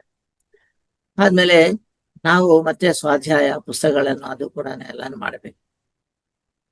ಯಾವ ಪುಸ್ತಕಗಳು ಓದ್ಬೇಕು ಅಂದ್ರೆ, ಈ ಒಂದು ಧ್ಯಾನ ಸಾಧನ ಮಾಡಿದ್ದವರು ಬರ್ದಿದ್ದಂತಹ ಲೇಖಗಳನ್ನು ಓದ್ಬೇಕು. ಅಂದ್ರೆ ಅವರು ಧ್ಯಾನ ಸಾಧನೆ ಮಾಡಿದ್ದವರಿಗೆ ಎಷ್ಟು ಫಲಿತವಿರ್ತತೋ ಆ ಫಲಿತಗಳನ್ನು ನಾವು ಹೊಂದಬಹುದು. ಯಾಕಂದ್ರೆ ಅವರ ಪುಸ್ತಕಗಳನ್ನು ಓದಿದ್ದ ಕಾರಣ. ಇಷ್ಟು ತಿಳ್ಕೊಂಡ ಮೇಲೆ ಇದೆಲ್ಲ ಕೂಡ ಅಪರೋಕ್ಷ ಜ್ಞಾನ ಅಲ್ಲ, ಪರೋಕ್ಷ ಜ್ಞಾನ. ಕೇಳಿದ್ದು ಓದಿದ್ದು ಹ್ಮ್ ನಮ್ಮ ಜ್ಞಾನ ಅಲ್ಲ. ಅವರು ಪುಸ್ತಕಗಳು ಯಾರು ಬರ್ದಿದ್ದಾರೋ ಅವರ ಜ್ಞಾನ ಆಯ್ತು. ಯಾರು ಕೇಳಿದ್ದಾರೋ, ನಮಗೆ ಹಿತವು ಯಾರು ಹೇಳಿದ್ದಾರೋ ಅದು ಅವರ ಜ್ಞಾನ ಆಯ್ತು. ನಮ್ಮ ಜ್ಞಾನವನ್ನು ಮಾಡಬೇಕು ಅಂತಂದ್ರೆ ನಾವು ಧ್ಯಾನವನ್ನು ಅವಲಂಬಿಸಬೇಕು. ಧ್ಯಾನ ಮಾಡಿದ್ರೆ ಈ ಒಂದು ತಿಳಿದಂತಹ ಒಂದು ಜ್ಞಾನ ನಮ್ಮದಾಗಿ ಒಳಗಡೆ ಉಳ್ಕೊಳ್ಬಿಡುತ್ತೆ. ನಮ್ಮ ಆತ್ಮಜ್ಞಾನ ಅದು ಎರಡು ಕೂಡ ಏಕೀಕೃತವಾಗಿ ಅದನ್ನ ನಮ್ಮ ಜ್ಞಾನವಂತ ನಾವು ಹೇಳ್ಕೊಳ್ಳಬಹುದು. ಅವಾಗ ಗೊತ್ತಾಗುತ್ತೆ. Yes. ಅದಕ್ಕೆ ಧ್ಯಾನ ಸಾಧನದಲ್ಲಿ ಎಲ್ಲವನ್ನು ಕೂಡ ತಿಳಿದು ಬರುತ್ತೆ. ಇದು ಇಲ್ಲ, ಅದು ಕಷ್ಟ ನಷ್ಟ ಅನ್ನೋದು ಯಾವುದು ಎಲ್ಲನೂ ಬಿಟ್ಬಿಟ್ಟು ಧ್ಯಾನ ಸಾಧನ ಮಾತ್ರದಲ್ಲಿದ್ದಾಗ ಆಟೋಮ್ಯಾಟಿಕ್ ಆಗಿ ಐಸು ಯಾವ ತರ ಕರಗಿ ಹೋಗುತ್ತೋ ಅದೇ ರೀತಿ ನಮ್ಮ ಒಳಗಡೆ ಇರುವಂತಹ ಎಲ್ಲ ಇಗ್ನೋರೆನ್ಸ್ ಅಂತೀವಲ್ಲ, ಗೊತ್ತಿಲ್ಲದೆ Yes, ವಿಚಾರ ಎಲ್ಲ ಕೂಡ ಅದು ಹೋಗಿ ತಿಳಿದು ಬಂದಿರ್ತದೆ. ಒಂದು ತಿಳಿ ಅನ್ನೋದು ಏರ್ಪಾಟಾಗುತ್ತೆ. ಅದುವೇ ಧ್ಯಾನ ಅಂತೀವಿ. ಧ್ಯಾನ ಅಂದ್ರೇನೆ ಬುದ್ಧಿ ಅಂತ ಅರ್ಥ. ಧೀಹಿ ಅಂದ್ರೆ ಬುದ್ಧಿ ಅಂತ. ಧೀಹಿ ಪ್ಲಸ್ Yes, ಯಾನ ಅಂದ್ರೆ ಬುದ್ಧಿ, ಬುದ್ಧಿ ಜೊತೆ. ಸೊ ಬುದ್ಧಿ ನಮಗೆ ಧ್ಯಾನದಿಂದ ಬುದ್ಧಿ ಸಂಕ್ರಮಣ ಆಗುತ್ತೆ, ಬುದ್ಧಿ ಸಂಪ್ರಾಪ್ತಿ ಆಗುತ್ತೆ. ಅದಕ್ಕೆ ಎಲ್ಲರೂ ಕೂಡ ಕೆಲವಷ್ಟು ಧ್ಯಾನ ಮಾಡ್ತಾರೆ, ಮತ್ತೆ ಮತ್ತೆ ಅವರು ಬಿಟ್ಬಿಟ್ಟು ಮತ್ತೆ ಸ್ವಲ್ಪ ಅವರಿಗೆ ಅನುಕೂಲ ಆಗಲಿಲ್ಲ ಅನ್ಕೊಳ್ಳಿ, ಆವಾಗ ಬಿಟ್ಬಿಡ್ತಾರೆ, ಮತ್ತೆ ಅವರು ಕಷ್ಟಕ್ಕೆ ಒಳಗಾಗ್ತಾರೆ. ಇವೆಲ್ಲ ಕೂಡ ಇರ್ತವೆ. ಆದ್ರೆ ತಿಳಿಯಬೇಕಾಗಿದ್ದೇನಪ್ಪಾ ಅಂತಂದ್ರೆ ಧ್ಯಾನ ಸಾಧನ ನಿರಂತರವಾಗಿ ಇರಬೇಕು. ಯಾವುದಾದ್ರೂ ಕೂಡ ಅಭ್ಯಾಸದಿಂದಾನೇ ಎಲ್ಲ ಬರೋದು. ಸೊ ನಿಮಗೆ ಫಲಿತಗಳು ಬೇಕು ಅಂದಾಗ ಅಭ್ಯಾಸ ಮಾಡಬೇಕು. It is not one days meditation. Okay, ಬ್ರಹ್ಮಸೂತ್ರಗಳಲ್ಲಿ ಕೂಡ ಹೇಳ್ಕೊಟ್ಟಿದ್ದಾರೆ. ಬ್ರಹ್ಮಸೂತ್ರಗಳಲ್ಲಿ ಕೆಲವು ಮುನಿಗಳು ಪ್ರಶ್ನೆ ಹಾಕ್ತಾರೆ ಬ್ರಹ್ಮನಿಗೆ, ಧ್ಯಾನ ಧ್ಯಾನ ಅಂತಿರಲ್ಲ, ಎಷ್ಟು ತನಕ ಮಾಡ್ಬೇಕು, ಎಷ್ಟು ವರ್ಷದೊಳಗೆ ತನಕ ಮಾಡ್ಬೇಕು ಅಂತ ಹೇಳಿದಾಗ ಅವ್ರು ಕೊಟ್ಟಿದ್ದ ಆನ್ಸರ್ ಏನ್ ಗೊತ್ತಾಯ್ತಾ? ಅದು ಅದು ಮಾಡತಕ್ಕದ್ದು ಅಲ್ಲ, ಧ್ಯಾನದಲ್ಲೇ ಇರಬೇಕು ನಿರಂತರವಾಗಿ. ನಿಮ್ಮ ಜೀವನವೆಲ್ಲ ಧ್ಯಾನವೇ ಇರಬೇಕು. ಧ್ಯಾನ ಅಂತಂದ್ರೆ ಅಂತ ಹೇಳ್ತಾರೆ. ಅದೇನು 1 ಗಂಟೆ 2 ಗಂಟೆ ಧ್ಯಾನ ಅಲ್ಲ. ನಾವು ದಿವಸ ಧ್ಯಾನ ಒಳಗಡೆ ಇರ್ಲಿಕ್ಕೆ ಒಂದು ಅಭ್ಯಾಸ ಏನದು, ಆನಾಪಾನಸತಿ ಅಭ್ಯಾಸ ಮಾಡ್ಬೇಕು. ಆ ಅಭ್ಯಾಸದಿಂದ ದಿವಸ ಕೂಡ ಅದೇ ಸ್ಥಿತಿಯಲ್ಲಿ ಮನಸ್ಸು ಇರ್ಲಿಕ್ಕೆ ಅದು ಟ್ರೈನಿಂಗ್ ಆಗುತ್ತೆ, ಟ್ರೈನಿಂಗ್ ಹೊಂದುತ್ತದೆ. ಅವಾಗ ಮನಸ್ಸಿನಲ್ಲಿ ಎಂತ ಒಂದು ಅಭಿಪ್ರಾಯಗಳ ಭೇದಗಳು ಯಾವ ಇರಂಗಿಲ್ಲ. ಎಲ್ಲವನ್ನು ಕೂಡ ಸಮಭಾವದಿಂದ ನಾವು ಹೋಗ್ತೀವಿ. ಯಾರು ನೋಡಿದ್ರು ಕೂಡ ಓಕೆ ಅಂತೀವಿ. ಕಷ್ಟ ನಷ್ಟ ಅನ್ನೋದು ಅನ್ಸೋದಿಲ್ಲ. ಕಷ್ಟ ಇರಬಹುದು, ನಮಗೆ ಕಷ್ಟ ಕಾಣೋದಿಲ್ಲ. ಅದು ಬರ್ಲಿಕ್ಕೆ ಅಭ್ಯಾಸ. ಅಭ್ಯಾಸ ಏನಂತ ಕೌಂತೆಯ ಅಂತಾರೆ. ಓಕೆ, ಯಾವ್ದಾದ್ರು ಕೂಡ ಅಭ್ಯಾಸ. ಅದಕ್ಕೆ ನಿರುತ್ಸಾಹ ಪಡಿಬೇಡಿ. ಒಂದು ವೇಳೆ ನೀವು ಮಾಡಿಲ್ಲ, ಒಂದು 10 ದಿವಸ ಮಾಡಿಲ್ಲ, no issue, but continue. It is to be done throughout the life. ನಿರಂತರ ಅಭ್ಯಾಸ ಅಂತ ಅವರು ಹೇಳ್ತಾರೆ ಪತಂಜಲಿ ಯೋಗ ಸೂತ್ರದಲ್ಲಿ. ನಿರಂತರ ಅಭ್ಯಾಸ ಬೇಕು. ಓಕೆ, ಸೊ ಒಂದು ದಿನ ಅಲ್ಲ. ಯಾಕಂದ್ರೆ ದಿನಾನು ನಾವು ಚೆನ್ನಾಗಿರ್ಬೇಕು ತಾನೆ. ಸೊ ನಮ್ಮ ಮೈಂಡ್ ಎಲ್ಲ ಕೂಡ ಪರಿವರ್ತನೆ ಆಗ್ಬೇಕು. ಅದು ದಿವಸ ಮಾಡ್ತಾ ಹೋದ್ರೆ ನೀವು ಕಣ್ಣು ತೆರೆದ್ರು ಕೂಡ ಧ್ಯಾನದಲ್ಲಿ ಇರ್ತೀರ. ಆ ಸ್ಥಿತಿಗೆ ಬರ್ತೀವಿ ನಾವು. ಯಾಕಂದ್ರೆ ದೇರ್ ಇಸ್ ನೋ ಡಿಫರೆನ್ಸ್. ಕಣ್ಣು ತೆರೆದ್ರು ಅದೇ, ಕಣ್ಣು ಮುಚ್ಚಿದ್ರು ಅದೇ. Thank you sir. ನಮ್ಗೆ ಉತ್ತರ ಸಿಕ್ತು ಸರ್. ಇನ್ನೊಂದು, ಈಗ ತಮ್ಗೆ ಈ ಪಿರಮಿಡ್ ಶಕ್ತಿ ಬಗ್ಗೆ ತಮ್ಮ ಅನುಭವ, ತಮ್ಮ ಅಭಿಪ್ರಾಯ ಹೇಳಿ ಸರ್. ಪಿರಮಿಡ್ಸ್ ಬಹಳ ಜನಕ್ಕೆ ಗೊತ್ತಾಗ್ಲಿಲ್ಲ ಮುಂದೆ ಕಾಲದಲ್ಲಿ. ಆದ್ರೆ ಪಿರಮಿಡ್ಸ್ ಅನ್ನುವುದು ಲೈರಿಯನ್ಸ್ ಅಂತ ಹೇಳಿ ಒಂದು ನಕ್ಷತ್ರ ಮಂಡಲದ ಅದಲ್ಲಿ ಇರುವಂತಹ ಜನರು ಅವರು ಭೂಲೋಕಕ್ಕೆ ಬಂದು ಪಿರಮಿಡ್ ನ ಕನ್ಸ್ಟ್ರಕ್ಟ್ ಮಾಡಿ ಅಲ್ಲಿ ಧ್ಯಾನ ಮಾಡ್ಕೊಂಡು ಅಲ್ಲಿ ಹೋಗ್ತಾ ಇದ್ದಿರು ಅನ್ನೋದು ಒಂದು ಪುಸ್ತಕದಲ್ಲಿ ಬರೆದಿದ್ದಾರೆ. ಓಕೆ, ಆ ಒಂದು ಶಕ್ತಿ ಪೀಠ ಅದು. ಅದರಲ್ಲಿ ಹೆಚ್ಚು ಶಕ್ತಿ ನಿಂತುಕೊಂಡು ಹೊರಗಡೆ ಹೋಗಂಗಿಲ್ಲ. ಸಾಧಾರಣವಾಗಿ ಶಕ್ತಿ ಅನ್ನೋದು ಎಲ್ಲಾ ಕಡೆನೂ ವ್ಯಾಪ್ತಿ ಆಗಿರ್ತದೆ. ಇವನ ಗೋಡೆಗಳು ಇದ್ರೂ ಕೂಡ ಅಡ್ಡಿಯೇ ಇಲ್ಲ ಅದಕ್ಕೆ. ಆದ್ರೆ ಪಿರಮಿಡ್ ನಲ್ಲಿ ಇರುವಂತಹ ಒಂದು ಶಕ್ತಿ ಯಾವ್ದಾದ್ರು ಅಲ್ಲಿ ಕೂಡಿ ಬಂತಿತ್ತೋ ಅದು ಹೊರಗಡೆ ಹೋಗಂಗಿಲ್ಲ, ಎಲ್ಲಾ ಶಕ್ತಿ ಒಳಗಡೆನೆ ಕುಂತ್ಕೊಂಡ್ಬಿಡತ್ತೆ. ಅದಕ್ಕೆ ಅದರಲ್ಲಿ ನೀವು ಧ್ಯಾನ ಮಾಡಿದ ಕೂಡಲೇ ಒಂದು 5 ನಿಮಿಷದಲ್ಲಿನೇ ನಾವು ಮನಸ್ಸು ಪರಿಪೂರ್ಣವಾಗಿ ಶಾಂತವಾಗುತ್ತೆ. ಯಾವ ಆಲೋಚನೆಗಳು ಬರಂಗಿಲ್ಲ, ಆಟೋಮೆಟಿಕ್ ಅದು ಎಂಟಿ ಆಗುತ್ತೆ. ಆವಾಗ ನಿಮಗೆ ನಿಮಗೆ ಕಾಣದೇ ಇರುವಂತಹ ವಿಷಯಗಳೆಲ್ಲ ಕೂಡ ನಿಮಗೆ ಗೋಚರ ಆಗದೇ ಇರುವಂತಹ ವಿಷಯಗಳು ನಿಮಗೆ ಗೋಚರಕ್ಕೆ ಬಂದ್ಬಿಡುತ್ತೆ. ಅಂದಲಿಂದ ನೀವು ಒಂದು ಟೇಸ್ಟ್ ಆಗುತ್ತೆ, ನೀವು ಯಾವ್ದಾದ್ರು ರುಚಿ ನೋಡಿದ ಮೇಲೆ ಬಿಡೋದಿಲ್ಲಲ್ವಾ, ಅಂತ ರುಚಿ ಬಂದ್ಬಿಡುತ್ತೆ. ಆವಾಗ ನೀವು ಧ್ಯಾನದಲ್ಲಿ ನಿರಂತರ ಇಡ್ತೀರ. ಅದು ಪಿರಮಿಡ್ ನಲ್ಲಿ ಇದ್ದಾಗ ಬೇಗ ನಮಗೆ ಸಿಕ್ಕತ್ತೆ. ಹತ್ರ ಮಾಡಿದ್ರು ಕೂಡ ಸಿಕ್ಕತ್ತೆ. ಆದ್ರೆ ಇಲ್ಲಿ ಸ್ವಲ್ಪ ಬೇಗ, ಇಲ್ಲಿ 1/2 hour ಇದ್ರೆ ಅಲ್ಲಿ 10 minutes ನಲ್ಲಿನೇ ನೀವು ಟ್ರಾನ್ಸ್ ನಲ್ಲಿ ಹೋಗ್ತೀವಿ. ನಿಶ್ಶಬ್ದವಾಗಿ ನಮ್ಮ ಮನಸ್ಸು ಆಲೋಚನಾ ರಹಿತ ಸ್ಥಿತಿಗೆ ಬಂದ್ಬಿಡುತ್ತೆ. So that is very very important. ಅದು ಪಿರಮಿಡ್ ಶಕ್ತಿ. ಅದು ಏನಂದ್ರೆ ಅದು ಒಂದು ಆಂಟೆನಾ ತರ. ಕಾಸ್ಮಿಕ್ ಎನರ್ಜಿ ಎಲ್ಲಾ ಕಡೆ ಇರ್ತದಲ್ಲ, ಆ ಎಲ್ಲ ಕಡೆಗೆ ಇರುವಂತದ್ದು ಒಂದು ಕಡೆ ಬೆರಬೇಕು ಅಂದ್ರೆ ಯಾವುದೋ ಒಂದು ಮ್ಯಾಗ್ನೆಟ್ ಬೇಕಲ್ಲ, ಆ ಮ್ಯಾಗ್ನೆಟ್ ಶಕ್ತಿ ಪಿರಮಿಡ್ಗೆ ಉಂಟು. ಅದಕ್ಕೆ ಎಲ್ಲಾ ಕಡೆ ಇರುವಂತಹ ಕಾಸ್ಮಿಕ್ ಎನರ್ಜಿ ಎಲ್ಲ ಒಳಗಡೆ ಸೇರ್ಕೊಂಡೇ ಬಿಡುತ್ತೆ. Okay sir, thank you sir. ಇನ್ನೊಂದು ಮುಖ್ಯವಾದ ವಿಷಯ ತಾವೇ ಹೇಳಿದ್ರಿ, ನಾನು ತುಂಬಾ ಹತ್ರದಿಂದ ತಮ್ಮನ್ನ ನೋಡಿದಾಗೆಲ್ಲ ತಾವ್ ಯಾವಾಗ್ಲೂ ಧ್ಯಾನ ಸ್ಥಿತಿಯಲ್ಲೇ ಇರ್ತೀರಿ. ನೀವ್ ಹೇಳಿದ್ರಿ ಕಣ್ಣು ಮುಚ್ಚಿದಾಗ್ಲೂ ಕಣ್ಣು ತೆಗೆದಾಗ್ಲೂ ಬಹಳ ಸ್ಥಿತಪ್ರಜ್ಞೆ ಸ್ಥಿತಿ. ಇದು ಸಾಧನೆಯಿಂದನೇ ತಮಗೆ ರೂಢಿ ಆಗಿರುವುದಾ ಸರ್? ನೀವ್ ಯಾವಾಗ್ಲೂ ಒಂದು ಸ್ಮೈಲ್, ನಿಮ್ಮ ಮುಖದಲ್ಲಿ ಸ್ಮೈಲ್ ನೋಡ್ತೀವಿ. ಎಂತದೇ ಸಂದರ್ಭಗಳಲ್ಲಿ ನೀವು ಭಾವೋದ್ವೇಗಗಳಿಗೆ ಒಳಗಾಗಂಗಿಲ್ಲ, ಬಹಳ ಸಮಚಿತ್ತತೆಯಲ್ಲೇ ಇರ್ತೀರ ನೀವು. ಅದು ಹೇಗೆ ಸಾಧ್ಯ ಆಯ್ತು? ಅದು ಹೇಗೆ ರೂಢಿಸಿಕೊಂಡದ್ದ? ಸಾಧನೆಯಿಂದ ರೂಢಿ ಆಗಿದ್ದ ತಮಗೆ, ಅಥವಾ ಬಾಲ್ಯದಿಂದಲೇ ಅದು ಎಲ್ಲರಿಗೂ ಬರ್ತದಮ್ಮ. ನಾವು ಒಬ್ಬರಿಗೆ ಅಂತಂದಿಲ್ಲ, ಯಾರು ಧ್ಯಾನ ಮಾಡಿದ್ರೆ ಅವ್ರಿಗೆಲ್ಲ ಸಿಕ್ಬಿಡುತ್ತೆ. ಅದೊಂದು ದೊಡ್ಡ ಅದು ಟೇಸ್ಟ್, ಅದು ಜೀವನದ ರುಚಿ ಮಾತು.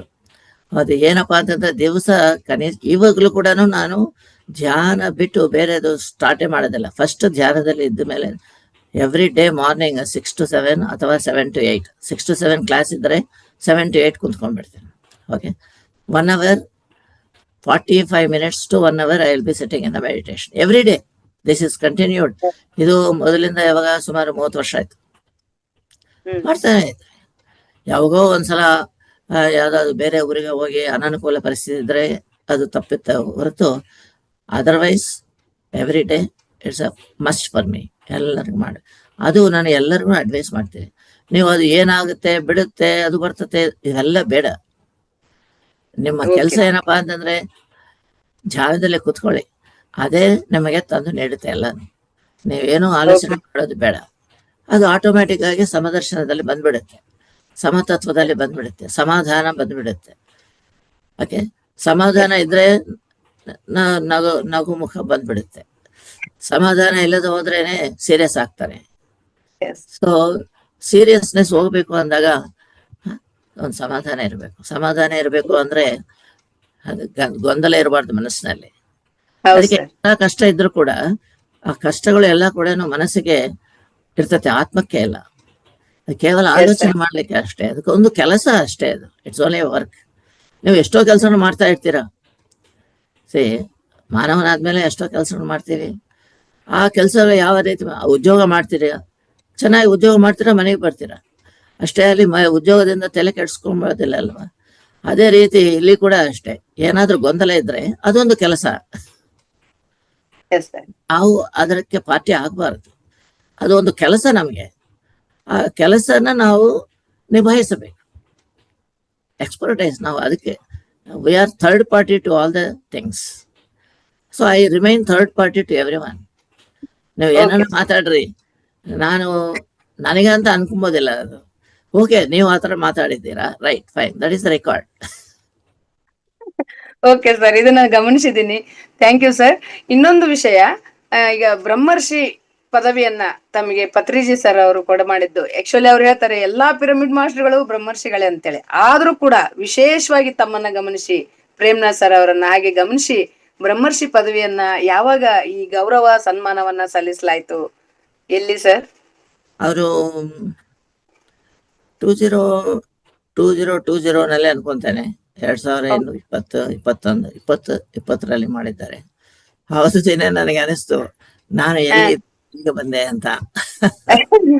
ಅವತ್ತಿನ ದಿನ ಒಂದ್ಸಲ ಹಿಂದಿಗೆ ನೋಡಿದ್ರೆ ಅವತ್ತೇ ಹೇಳಿದೆ ನಾನು ಸಾರಿಗೆ, ಸರ್ ನಾನು ಎಲ್ಲೋ ಒಂದಲ್ಲಿ ಏನೋ ಯಾವುದೋ ಆಫೀಸಲ್ಲಿ ನಿರಂತರ ಜಗಳ, ಅಲ್ಲಿ ಆಫೀಸೇ ಒಂದು ಸಂತೆ, ಅಂತ ಒಂದು ಸಂತೆಯಲ್ಲಿಂದ ನಾನು ಕರ್ಕೊಂಡು ಬಂದು ಸಂತನು ಮಾಡ್ಬಿಟ್ರಲ್ಲ ನನಗೆ ಅಂತ ಹೇಳಿದೆ. ಆ ಮಾತು ಅವತ್ತ ಆಟೋಮ್ಯಾಟಿಕ್ ಆಗಿ ಬಂತು. ಅದನ್ನ ಇಟ್ಕೊಂಡ್ರು ನಮ್ಮ ಮಿತ್ರರು, ನಮ್ಮ ಇವ್ರು ಯಾರು, ಅವ್ರ ಹೆಸರು ಮಾಡ್ತೋಗ್ಬಿಟ್ಟೆ, ಅವ್ರು ಇವಾಗ್ಲೂ ಕೇಳ್ತಾ ಇರ್ತಾರೆ, ಸಂತೆಯಲ್ಲಿ ಇದ್ದವರನ್ನು ಕರ್ಕೊಂಡು ಬಂದು ಸಂತದಲ್ಲಿ ಇದ್ದವ್ರನ್ನ ಸಂತನು ಮಾಡ್ಬಿಟ್ರು, ಅದು ಸಂತನು ಮಾಡಿ ಬ್ರಹ್ಮರ್ಷಿ ಮಾಡ್ಬಿಟ್ಟಿದೆ.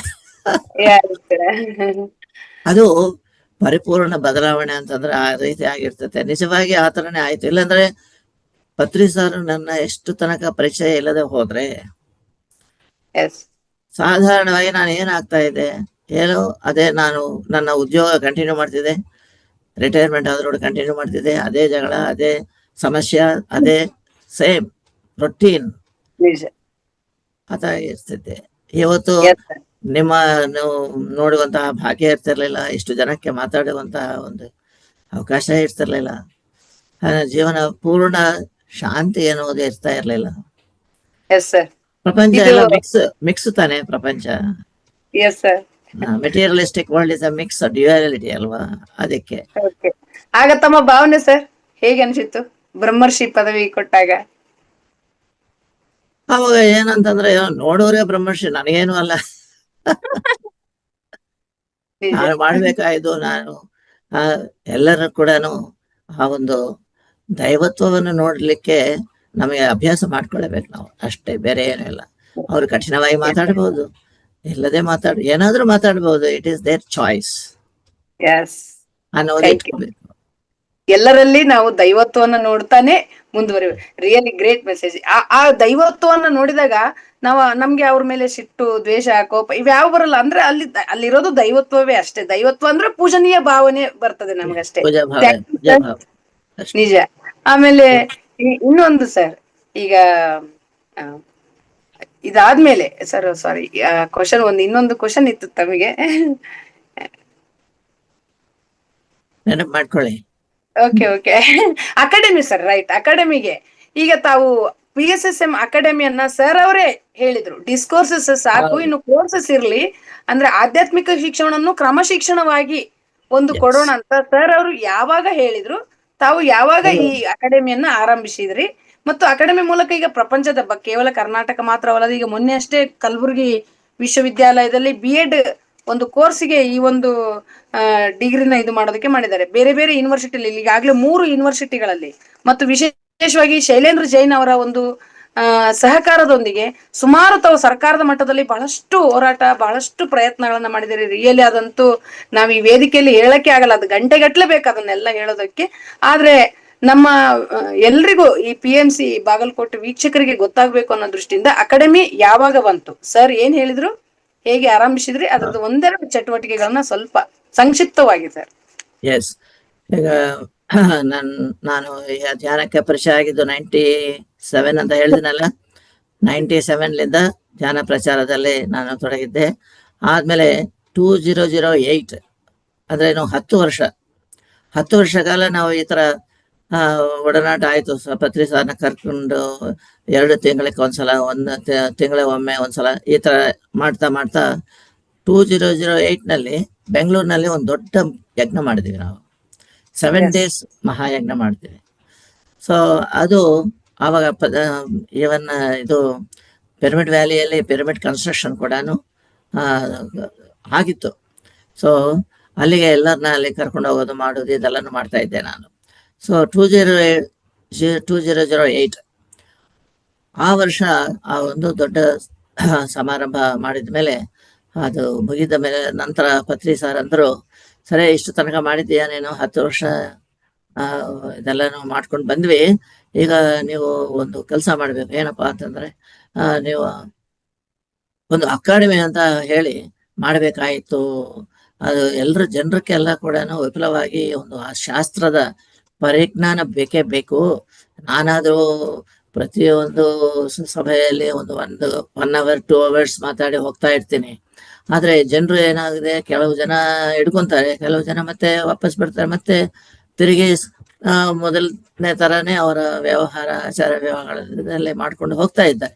ಆ ತರ ಇಲ್ಲದೆ ಒಂದ್ಸಲ ಕಂಪ್ಲೀಟ್ ಆಗಿ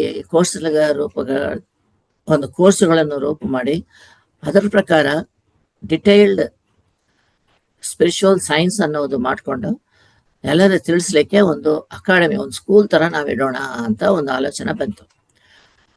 ಅದಕ್ಕೆ ಒಂದು 1 ಇಯರ್ ಮುಂದೆ ನಾವು ವ್ಯಾಸ ಯೂನಿವರ್ಸಿಟಿಗೆ ಹೋಗಿದ್ವಿ. ನಾವು ಇಲ್ಲಿ ಒಂದು ಯೋಗ ಯೂನಿವರ್ಸಿಟಿ ಇದೆಲ್ಲ, ಅಲ್ಲೇ ಹೋಗಿದ್ವಿ. ಅಲ್ಲಿ ಪತ್ರಿ ಸರ್ ಜೊತೆಯಲ್ಲಿ ಪಾಠ ಕೇಳಿಸ್ಕೊಂಡು ಬಂದ್ವಿ. ಅದ್ರ ನಂತರ ಸ್ವಲ್ಪ ಆ ಆಲೋಚನೆ ಬಂದಿತ್ತು ನಮಗೆ. 2008 ನಲ್ಲಿ ಪತ್ರಿ ಸರ್ ಅದನ್ನ ನೀನು ಇವಾಗ ಅದು ಇಂಪ್ಲಿಮೆಂಟ್ ಮಾಡಲೇಬೇಕು, ಲೆಟ್ ಅಸ್ ಸ್ಟಾರ್ಟ್ ದಟ್ ಅಂತಂದ್ರು. ಅವಾಗ ಸರ್ ಮತ್ತೆ ಇವಾಗ ಕರ್ನಾಟಕ ಪರಿಷತ್, ಅದು ಕರ್ನಾಟಕ ಧ್ಯಾನ ಪರಿಷತ್ ಅಂತ ಒಂದಿತ್ತು ನಮಗೆ, ಅದರಲ್ಲಿ ನಾನು ಸೆಕ್ರೆಟರಿ ಆಗಿದ್ದೆ. ಸರ್ ಮತ್ತೆ ಇದು ಯಾರನ್ನ ಬಯಸ್ತಾರೆ, ಇದು ಅಕಾಡೆಮಿ ತಗೊಂಡ್ಬಿಟ್ರೆ ಅದು ಭಾಳ ಫುಲ್ ಟೈಮ್ ಜಾಬ್ ಬೇಕಾಗುತ್ತೆ, ಅದಕ್ಕೆ ಫುಲ್ ಟೈಮ್ ನಾನು ಡೆವೋಟ್ ಮಾಡಬೇಕು ಅಂತಂದ್ರೆ, ಅವಾಗ ಸರ್ ನೀವು ಫಸ್ಟ್ ಇದು ಮಾಡಿಬಿಡು, ಅಕಾಡೆಮಿ ಸ್ಟಾರ್ಟ್ ಮಾಡು, ಅದರ ಬಗ್ಗೆ ನಾನು ಬೇರೆಯವರಿಗೆ ತಲುಪಿಸ್ತೇನೆ ಅಂತ ಹೇಳಿ ಭೀಮೇಶ್ ರೆಡ್ಡಿ ಅವರಿಗೆ ತಲುಪಿಸಿದ್ರು. ಸೊ ಆವಾಗ ನಾವು ಅಕಾಡೆಮಿ ಸ್ಟಾರ್ಟ್ ಮಾಡಿದ್ವಿ. ಅಂದಲಿಂದ ಎಲ್ಲ ಪುಸ್ತಕಗಳನ್ನು ಅದು ಇದು ಎಲ್ಲನೂ ಓದ್ಕೊಂಡು ಕೋರ್ಸಸ್ 3 ಕೋರ್ಸು ನಾವು ಡಿಸೈನ್ ಮಾಡಿದ್ವಿ. ಡಿಸೈನ್ ಮಾಡಿ ಪ್ರತಿಯೊಂದು ಟಾಪಿಕ್ ಎಲ್ಲ ಕೂಡ ನೋಡಿದ್ದಾರೆ. ನೋಡಿ ಇದು ಇರಬೇಕು, ಅದು ಎಲ್ಲಾನು ಅವರು ಒಂದು ಅಪ್ರೂವಲ್ ತಗೊಂಡು ಅಲ್ಲಿಂದ ನಾವು ಸ್ಟಾರ್ಟ್ ಮಾಡಿದ್ವಿ. ಸೊ 2008ಲಿಂದ 2012ವರೆಗೆ, ಅಂದ್ರೆ 3 ವರ್ಷ ಕಾಲ ನಾವು ಕೋರ್ಸ್ ಡಿಸೈನ್ ಮಾಡ್ಲಿಕ್ಕೆ ಆಯ್ತು. ಆ ಸಮಯದಲ್ಲಿ ನಾನು ಈ ಒಂದು ರಿಸರ್ಚ್ ಮತ್ತೆ MSc ಅಂತ post graduation in yoga studies ಇವೆಲ್ಲಾನು ಮಾಡಿದೆ ಆಯ್ತು. ನೋಡಿದ್ರ, ಸೊ ಪತ್ರಿಜಿ ಮುಖಾಂತರನೇ ಅದೆಲ್ಲ ಆಯ್ತು. ಇಲ್ಲಾಂದ್ರೆ ನಾನೆಲ್ಲಿ ಓದ್ಕೊಂತ ಇವತ್ತಿನ ದಿನ no doctorate, nothing. Now it has come, doctorate has come from meditation only. So ಅದಕ್ಕೆ ಯಾವ ಯೂನಿವರ್ಸಿಟಿ ತಮ್ದು ಈಗ? MSc ಯೋಗ ಅದು ಅವಾಗ 2012 ನಲ್ಲಿನೇ ಸರ್, ಅದು 2008 ಕೋರ್ಸಸ್ ತಯಾರು ಮಾಡ್ತಾ MSc ಕಂಪ್ಲೀಟ್ ಮಾಡಿದೆ. ಅದಾದ್ಮೇಲೆ ಒಂದು 5 ವರ್ಷ ನಂತರ ರಿಸರ್ಚ್ ತಗೊಂಡೆ. ಸೊ ಈ ತರ ಎಲ್ಲಾನು ಅದು ಈ ಕೋರ್ಸ್ಗಳನ್ನು ಡಿಸೈನ್ ಮಾಡ್ಲಿಕ್ಕೆ ಬೇಕಾದಷ್ಟು ನಾವು ಅದನ್ನ ಅನುಕೂಲ ಮಾಡಿಕೊಂಡು ಇವತ್ತಿನ ದಿನ ಮತ್ತೆ ಅದ್ಭುತವಾಗಿದ್ದಂತಹ course, that is transformative courses ಅಂತೀವಿ ಅದನ್ನ. ಸಬ್ಜೆಕ್ಟ್ ಅನ್ನು ಮಾತು ಬರೇ ಅದು ಅನುಭವಗಳು ಮಾತ್ರವೇ ಅಲ್ಲ, ಅಸಲು ಧ್ಯಾನ ಅಂದ್ರೆ ಏನು, ಯೋಗ ಅಂದ್ರೆ ಏನು, ಯಾಗ ಅಂದ್ರೆ ಏನು, ಯಜ್ಞ ಅಂದ್ರೆ ಏನು, ಈ ತರ ಎಲ್ಲ ಕೂಡ ಎಲ್ಲ ಆಧ್ಯಾತ್ಮಿಕ ಶಾಸ್ತ್ರವನ್ನು ಒಂದು ಟಾಪಿಕ್ ಎಲ್ಲ ಮಾಡಿಕೊಂಡು 15 ಟಾಪಿಕ್ಸ್ ಒಂದು ಲೆವೆಲ್ ನಲ್ಲಿ ತಗೊಂಡು ಬಂದಿನಿ. ಮತ್ತು 15 ಟಾಪಿಕ್ಸ್ ಸೆಕೆಂಡ್ ಲೆವೆಲ್ ಅಂತ ಹಾಕೊಂಡೆ. ಫಸ್ಟ್ ಲೆವೆಲ್ ಏನು ಮತ್ತೆ ಈ ಭೂಮಂಡಲಕ್ಕೆ ಸಂಬಂಧಪಟ್ಟದ್ದು, ಒಳ್ಳೆಯ ಜೀವನಕ್ಕೆ ಬೇಕಾಗಿತ್ತು. ಸೆಕೆಂಡ್ ಲೆವೆಲ್ ಏನು ಉನ್ನತ ಲೋಕಗಳಿಗೆ ನಮಗೆ ಏನಪ್ಪಾ ಸಂಬಂಧ. 3ನೇ ಲೆವೆಲ್ ನಲ್ಲಿ ಈ ಒಂದು ಶಾಸ್ತ್ರವನ್ನು ಎಲ್ಲರಿಗೂ ತಿಳಿಸ್ಲಿಕ್ಕೆ ಯಾವ ಪದ್ಧತಿಗಳು ನಾವು ಅನುಸರಿಸಬೇಕು ಅನ್ನೋ ಇದೆಲ್ಲ ಕೊಟ್ಟು 3 ಕೋರ್ಸಸ್ ತಯಾರು ಮಾಡಿಸಿದ್ವಿ. 3 ಕೋರ್ಸಸ್ ಎಲ್ಲಾ ಕಡೆನ ಒಪ್ಪಿಗೆ ಬಂತು. ನೇಟಾಗಿ 10 ವರ್ಷ ಕಾಲ ಚೆನ್ನಾಗಿ ನಡೀತು. ಇವನ್ ಆಲ್ ಫಾರಿನ್ ಸ್ಟೇಟ್ಸ್, ಅಲ್ಲಿ ಎಲ್ಲ ಕಡೆ ನೀವು ಹೇಳಿದ್ರಲ್ಲ, ದಕ್ಷಿಣ ಆಸಿಯಾ ಅಲ್ಲದೆ ಮತ್ತೆ ವೆಸ್ಟರ್ನ್ ವರ್ಲ್ಡ್ಸ್ ಕೂಡ ನಾವು, ಇವನ್ ಅಮೆರಿಕಾದಲ್ಲಿ ಕೂಡ ನಾವು ಜೂಮ್ ಕ್ಲಾಸಸ್ ನಲ್ಲಿ ಸುಮಾರು ಒಂದು 200 ಜನ ಅಲ್ಲಿ ಸೇರಿದ್ದಾರೆ. ಒಂದು ವರ್ಷದ ಕಾಲ ನಾವು ಟೀಚ್ ಮಾಡಿದ್ದೀವಿ US ಸ್ಟೇಟ್ಸ್ ನಲ್ಲಿ. ಆದ್ಮೇಲೆ ಇವನ್ ಗಲ್ಫ್ ಕಂಟ್ರೀಸ್ ನಲ್ಲಿ ಕೂಡ ಜನ ಇದ್ರು. Even from Pakistan students are there. So ಈ ತರ ಎಲ್ಲ ಕೂಡ ಅದು ಎಲ್ಲಾನು ಒಪ್ಪಿಗೆ ಆಯ್ತು, ಎಲ್ಲರೂ ಸ್ವೀಕಾರ ಮಾಡಿದ್ರು. ಇವತ್ತಿನ ನಡೀತಾ ಇದೆ. ಓಕೆ, ಅದನ್ನ ಮತ್ತೆ ಸ್ವಲ್ಪ ರಿಫೈನ್ ಮಾಡಿದೀವಿ. Okay, so yes sir. ಇವತ್ತು ಮತ್ತೆ ಹೊಸದೊಂದು ತಗೊಂಡ್ ಬಂದ್ವಿ. ಅದು ನಾನು ಈ ಒಂದು ಕ್ಲಾಸ್ ಮುಖಾಂತರ ನಾನು ಹೇಳಲಿಕ್ಕೆ ಇಚ್ಛೆ ಪಡ್ತೀನಿ. ಆ ಕೋರ್ಸ್ ಏನಪ್ಪಾ ಅಂತಂದ್ರೆ, ನಮ್ಮ ಜೀವನ ಶೈಲಿ, ನಮ್ಮ ಒಂದು ಆ ಯಾವ್ದಾದ್ರೆ ನಮ್ಮ ಫೇಟ್ ಅಂತೀವೋ, ನಮ್ಮ ಕರ್ಮ ಅಂತೀವೋ, ನಮ್ಮ ಗತ ಜನ್ಮದ ಒಂದು ಡೆಟ್ಸ್ ಅಂತ ಬಾಕಿ ಇರ್ತತಲ್ಲ, ಗತ ಜನ್ಮದ ಒಂದು ಬ್ಯಾಗೇಜ್ ಅಂತ ಇರ್ತತಲ್ಲ, ಅದನ್ನ ನಾವು ಚೇಂಜ್ ಮಾಡ್ಲಿಕ್ಕೆ ಈ ಧ್ಯಾನ ಮೂಲಕ ಸಾಧ್ಯ ಅನ್ನೋದು ನಾವು ತಗೊಂಡ್ ಬಂದ್ವಿ. ಅದನ್ನ ನಾವು ಇಂಟೆನ್ಸ್ ಮೆಡಿಟೇಷನ್ ಆಗಿ 3 days ಅದನ್ನ ಡೈಲಿ 5 ಗಂಟೆ ಕಾಲ ಧ್ಯಾನದಲ್ಲಿ ಇಟ್ಕೊಂಡು ಅದಕ್ಕೆ ಬೇಕಾಗಿದ್ದಂತಹ ಸಂಗೀತವನ್ನು ನಾವು ಸೇಕರಿಸಿ ಅದರಿಂದ ಜನರಕ್ಕೆ ಆ ಒಂದು ಜೀನ್ಸ್ ನಲ್ಲಿ ಇರುವಂತಹ ಕರ್ಮದ ಸುದ್ದಿ ಅದನ್ನ ತೆಗೆದು ಆ ಅದ್ಭುತವಾದಂತಹ ಭಗವತ್ ಸುದ್ದಿ ಅದರಲ್ಲಿ ಸೇರಿಸಲಿಕ್ಕೆ ಅನುವಾಗುತ್ತೆ.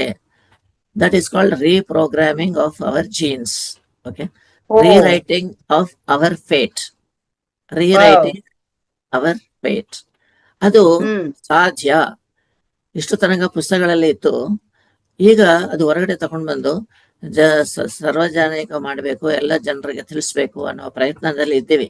ಅದೊಂದು ಟೆಕ್ಸ್ಟ್ ಬುಕ್ ಕೂಡ ತಕೊಂಡು ಬರ್ತೀವಿ ಇನ್ನೊಂದು 1 ತಿಂಗಳ ಒಳಗಡೆ. ಅದೆಲ್ಲಾನು ಮಾಡಿದ್ದೆವು. ಅದೊಂದು ಹೊಸ ಸುದ್ದಿ ಜನರಿಗೆ ಎಷ್ಟು ತನಕ ಇಲ್ಲ, ಅದು ಇದ್ದೇ ನಮ್ಮ ಒಂದು ಗ್ರಂಥಗಳಲ್ಲಿ ಎಲ್ಲ ಕೂಡ ಹೇಳಿದ್ದು ಆಯ್ತು, ಆದ್ರೆ ಅದು ಪ್ರಚುರಣದಲ್ಲಿ ಬರ್ಲಿಲ್ಲ, ಜನಕ್ಕೆ ಗೊತ್ತಾಗ್ಲಿಲ್ಲ. ಸೊ ಇವಾಗ ಒಂದು ಅಟೆಂಪ್ಟ್ ಮಾಡ್ತಾ ಇದ್ದೀವಿ ಅಕಾಡೆಮಿ ವತಿಯಿಂದ. Okay, thank you sir.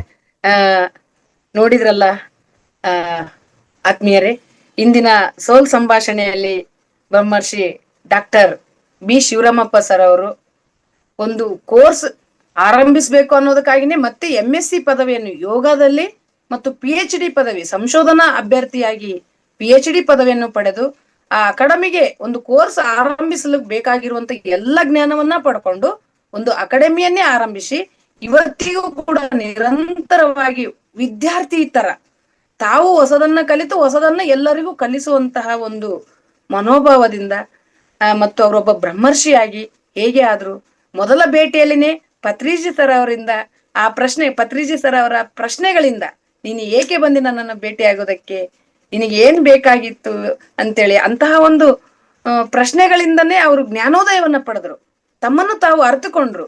ಮತ್ತು ತಾವು ಬಾಲ್ಯದಲ್ಲಿ ಕಲ್ತಿರುವಂತಹ ಸಂಸ್ಕೃತದಲ್ಲಿ ಅಹಂ ಬ್ರಹ್ಮಶಿವಿ ತತ್ವಮಶಿ ಅನ್ನೋದು ಅವನ್ನು ಕೇವಲ ಓದಿ ಪರೀಕ್ಷೆ ಬರೆಯುವುದಕ್ಕಾಗಿ ಇರುವುದಂತದ್ದಲ್ಲ, ಅಂಕಗಳು ಗಳಿಸುವುದಕ್ಕಾಗಿ ಅಲ್ಲ, ಆ ಜ್ಞಾನವನ್ನ ನಾವು ಜೀವನದಲ್ಲಿ ಅಳವಡಿಸ್ಕೊಳ್ಳಕ್ಕಾಗಿ ಇತ್ತು. ಅದು ಶಿಕ್ಷಕರು ನನಗೆ ಹೇಳಲಿಲ್ಲ, ಆದ್ರೆ ಈಗ ನಾನು ಪತ್ರಿಜಿ ಅವರಿಂದ ಕಲಿತೆ ಅನ್ನುವ ಒಂದು ಅದ್ಭುತವಾದ ವಿಷಯಗಳನ್ನ ನಮ್ಮೊಂದಿಗೆ ಹಂಚಿಕೊಂಡಿದ್ದಾರೆ. ಅವರ ಧ್ಯಾನ ಜೀವನ ಮತ್ತು ಅವರ ಪ್ರಾಪಂಚಿಕ ಜೀವನವನ್ನ ಕೂಡ ಹಂಚಿಕೊಂಡ್ರು. ಮೊದಲನೇ ದಿನನೇ ಪತ್ರಿಜಿ ಅವರನ್ನ ಭೇಟಿಯಾದ ಮೊದಲ ದಿನವೇ ಅವರು ಸಸ್ಯಾಹಾರಿಯಾಗಿ, ಇಡೀ ಕುಟುಂಬ ಸಸ್ಯಾಹಾರಿಯಾಗಿ ಪರಿವರ್ತನೆ ಆಯಿತು.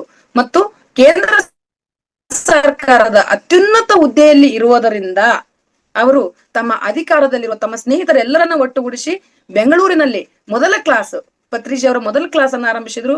ನಂತರ ಕೂಡ ಒಂದು ದೊಡ್ಡ ಕಲ್ಯಾಣ ಮಂಟಪದಲ್ಲಿ 800 ಜನರು ಹಿಡಿಯುವ ಒಂದು ಕಲ್ಯಾಣ ಮಂಟಪದಲ್ಲಿ ಎಷ್ಟೆಲ್ಲಾ ಪ್ರಯತ್ನಗಳು ಮಾಡಿದ್ದಾಗಿ 20 ಜನರು ಬಂದರೂ ಕೂಡ ಎದೆಗುಂದದೆ ಆದ ಕ್ಲಾಸ್ ಮಾಡಿ ಆ ಮುಂದಿನ ದಿನಗಳಲ್ಲಿ ಅದೇ ರೀತಿಯ ಕಲ್ಯಾಣ ಮಂಟಪದಲ್ಲಿ 10,000 ಜನರನ್ನ ಸೇರಿಸಿ ಕ್ಲಾಸ್ ಮಾಡಿದ್ದು ಉಂಟು. ಇದೆಲ್ಲ ಅವರ ಜೀವನದ ಪ್ರಯಾಣವನ್ನ ನಮ್ಮೊಂದಿಗೆ ಇಷ್ಟೊಂದು ಅಮೂಲ್ಯವಾದ ಸಮಯವನ್ನು ಕಳೆದು ತಮ್ಮ ಎಲ್ಲ ಅಮೂಲ್ಯ ಅನುಭವಗಳನ್ನ ಹಂಚಿಕೊಂಡದಕ್ಕಾಗಿ ನಾನು ನನ್ನ ವತಿಯಿಂದ ವಿಶೇಷವಾಗಿ PMC ಬಾಗಲಕೋಟೆ ವತಿಯಿಂದ ಅನಂತ ಕೋಟಿ ವಂದನೆಗಳನ್ನ ಅವರಿಗೆ ಅರ್ಪಿಸ್ತಾ ಇದ್ದೀನಿ. ಹಾಗೆ ಸರ್, ಮುಂದಿನ ನಾವು ಈ ಒಂದು ಸಂಭಾಷಣೆಯಲ್ಲಿ ಇನ್ನೋರ್ವ ಹಿರಿಯ ಪಿರಮಿಡ್ ಮಾಸ್ಟರ್ಗಳೊಂದಿಗೆ ನಾವು ಮತ್ತೋರ್ವ ಬ್ರಹ್ಮರ್ಷಿಯೊಂದಿಗೆ ಭೇಟಿಯಾಗೋಣ. ನಿಮಗೆ ಇಷ್ಟವಾದರೆ ಈ ಒಂದು ಚಾನೆಲ್ ಅನ್ನ ಲೈಕ್ ಮಾಡಿ, ಶೇರ್ ಮಾಡಿ ಹಾಗೂ ಸಬ್ಸ್ಕ್ರೈಬ್ ಮಾಡಿ. ಇಂತಹ ಇನ್ನಷ್ಟು ಆತ್ಮಯಾನದ ಸಂಭಾಷಣೆಗಳಿಗಾಗಿ ಪಿರಮಿಡ್ ಮೆಡಿಟೇಷನ್ ಬಾಗಲಕೋಟೆ ಚಾನೆಲ್ ಅನ್ನ ನೋಡ್ತಾ ಇರಿ. ಮತ್ತು ಮುಂದಿನ ಆತ್ಮ ಸಂಭಾಷಣೆಯಲ್ಲಿ ಮತ್ತೆ ನಾವು ಭೇಟಿಯಾಗೋಣ. ಅಲ್ಲಿಯವರೆಗೂ ಧ್ಯಾನ ಮಾಡಿ, ಜಾಗೃತರಾಗಿ, ಆತ್ಮದ ಧ್ವನಿಯನ್ನು ಆಲಿಸಿ, ಸ್ವಾಧ್ಯಾಯದಲ್ಲಿ ತೊಡಗಿಸಿಕೊಳ್ಳಿ ಅಂತ ಹೇಳ್ತಾ ನಾನು ನಿಮ್ಮ ಪಿರಮಿಡ್ ಮಾಸ್ಟರ್ ಹಾಗೂ ಸಹ ಸಂಪಾದಕಿ Dhyana Kasturi Lalitha Kandigal. Thank you, thank you, thank you, thank you sir, thank you. Thank you very much. ಎಲ್ಲರಿಗೂ ಧನ್ಯವಾದಗಳು. ಎಲ್ಲರಿಗೂ ಶುಭವಾಗಲಿ. Thank you very much.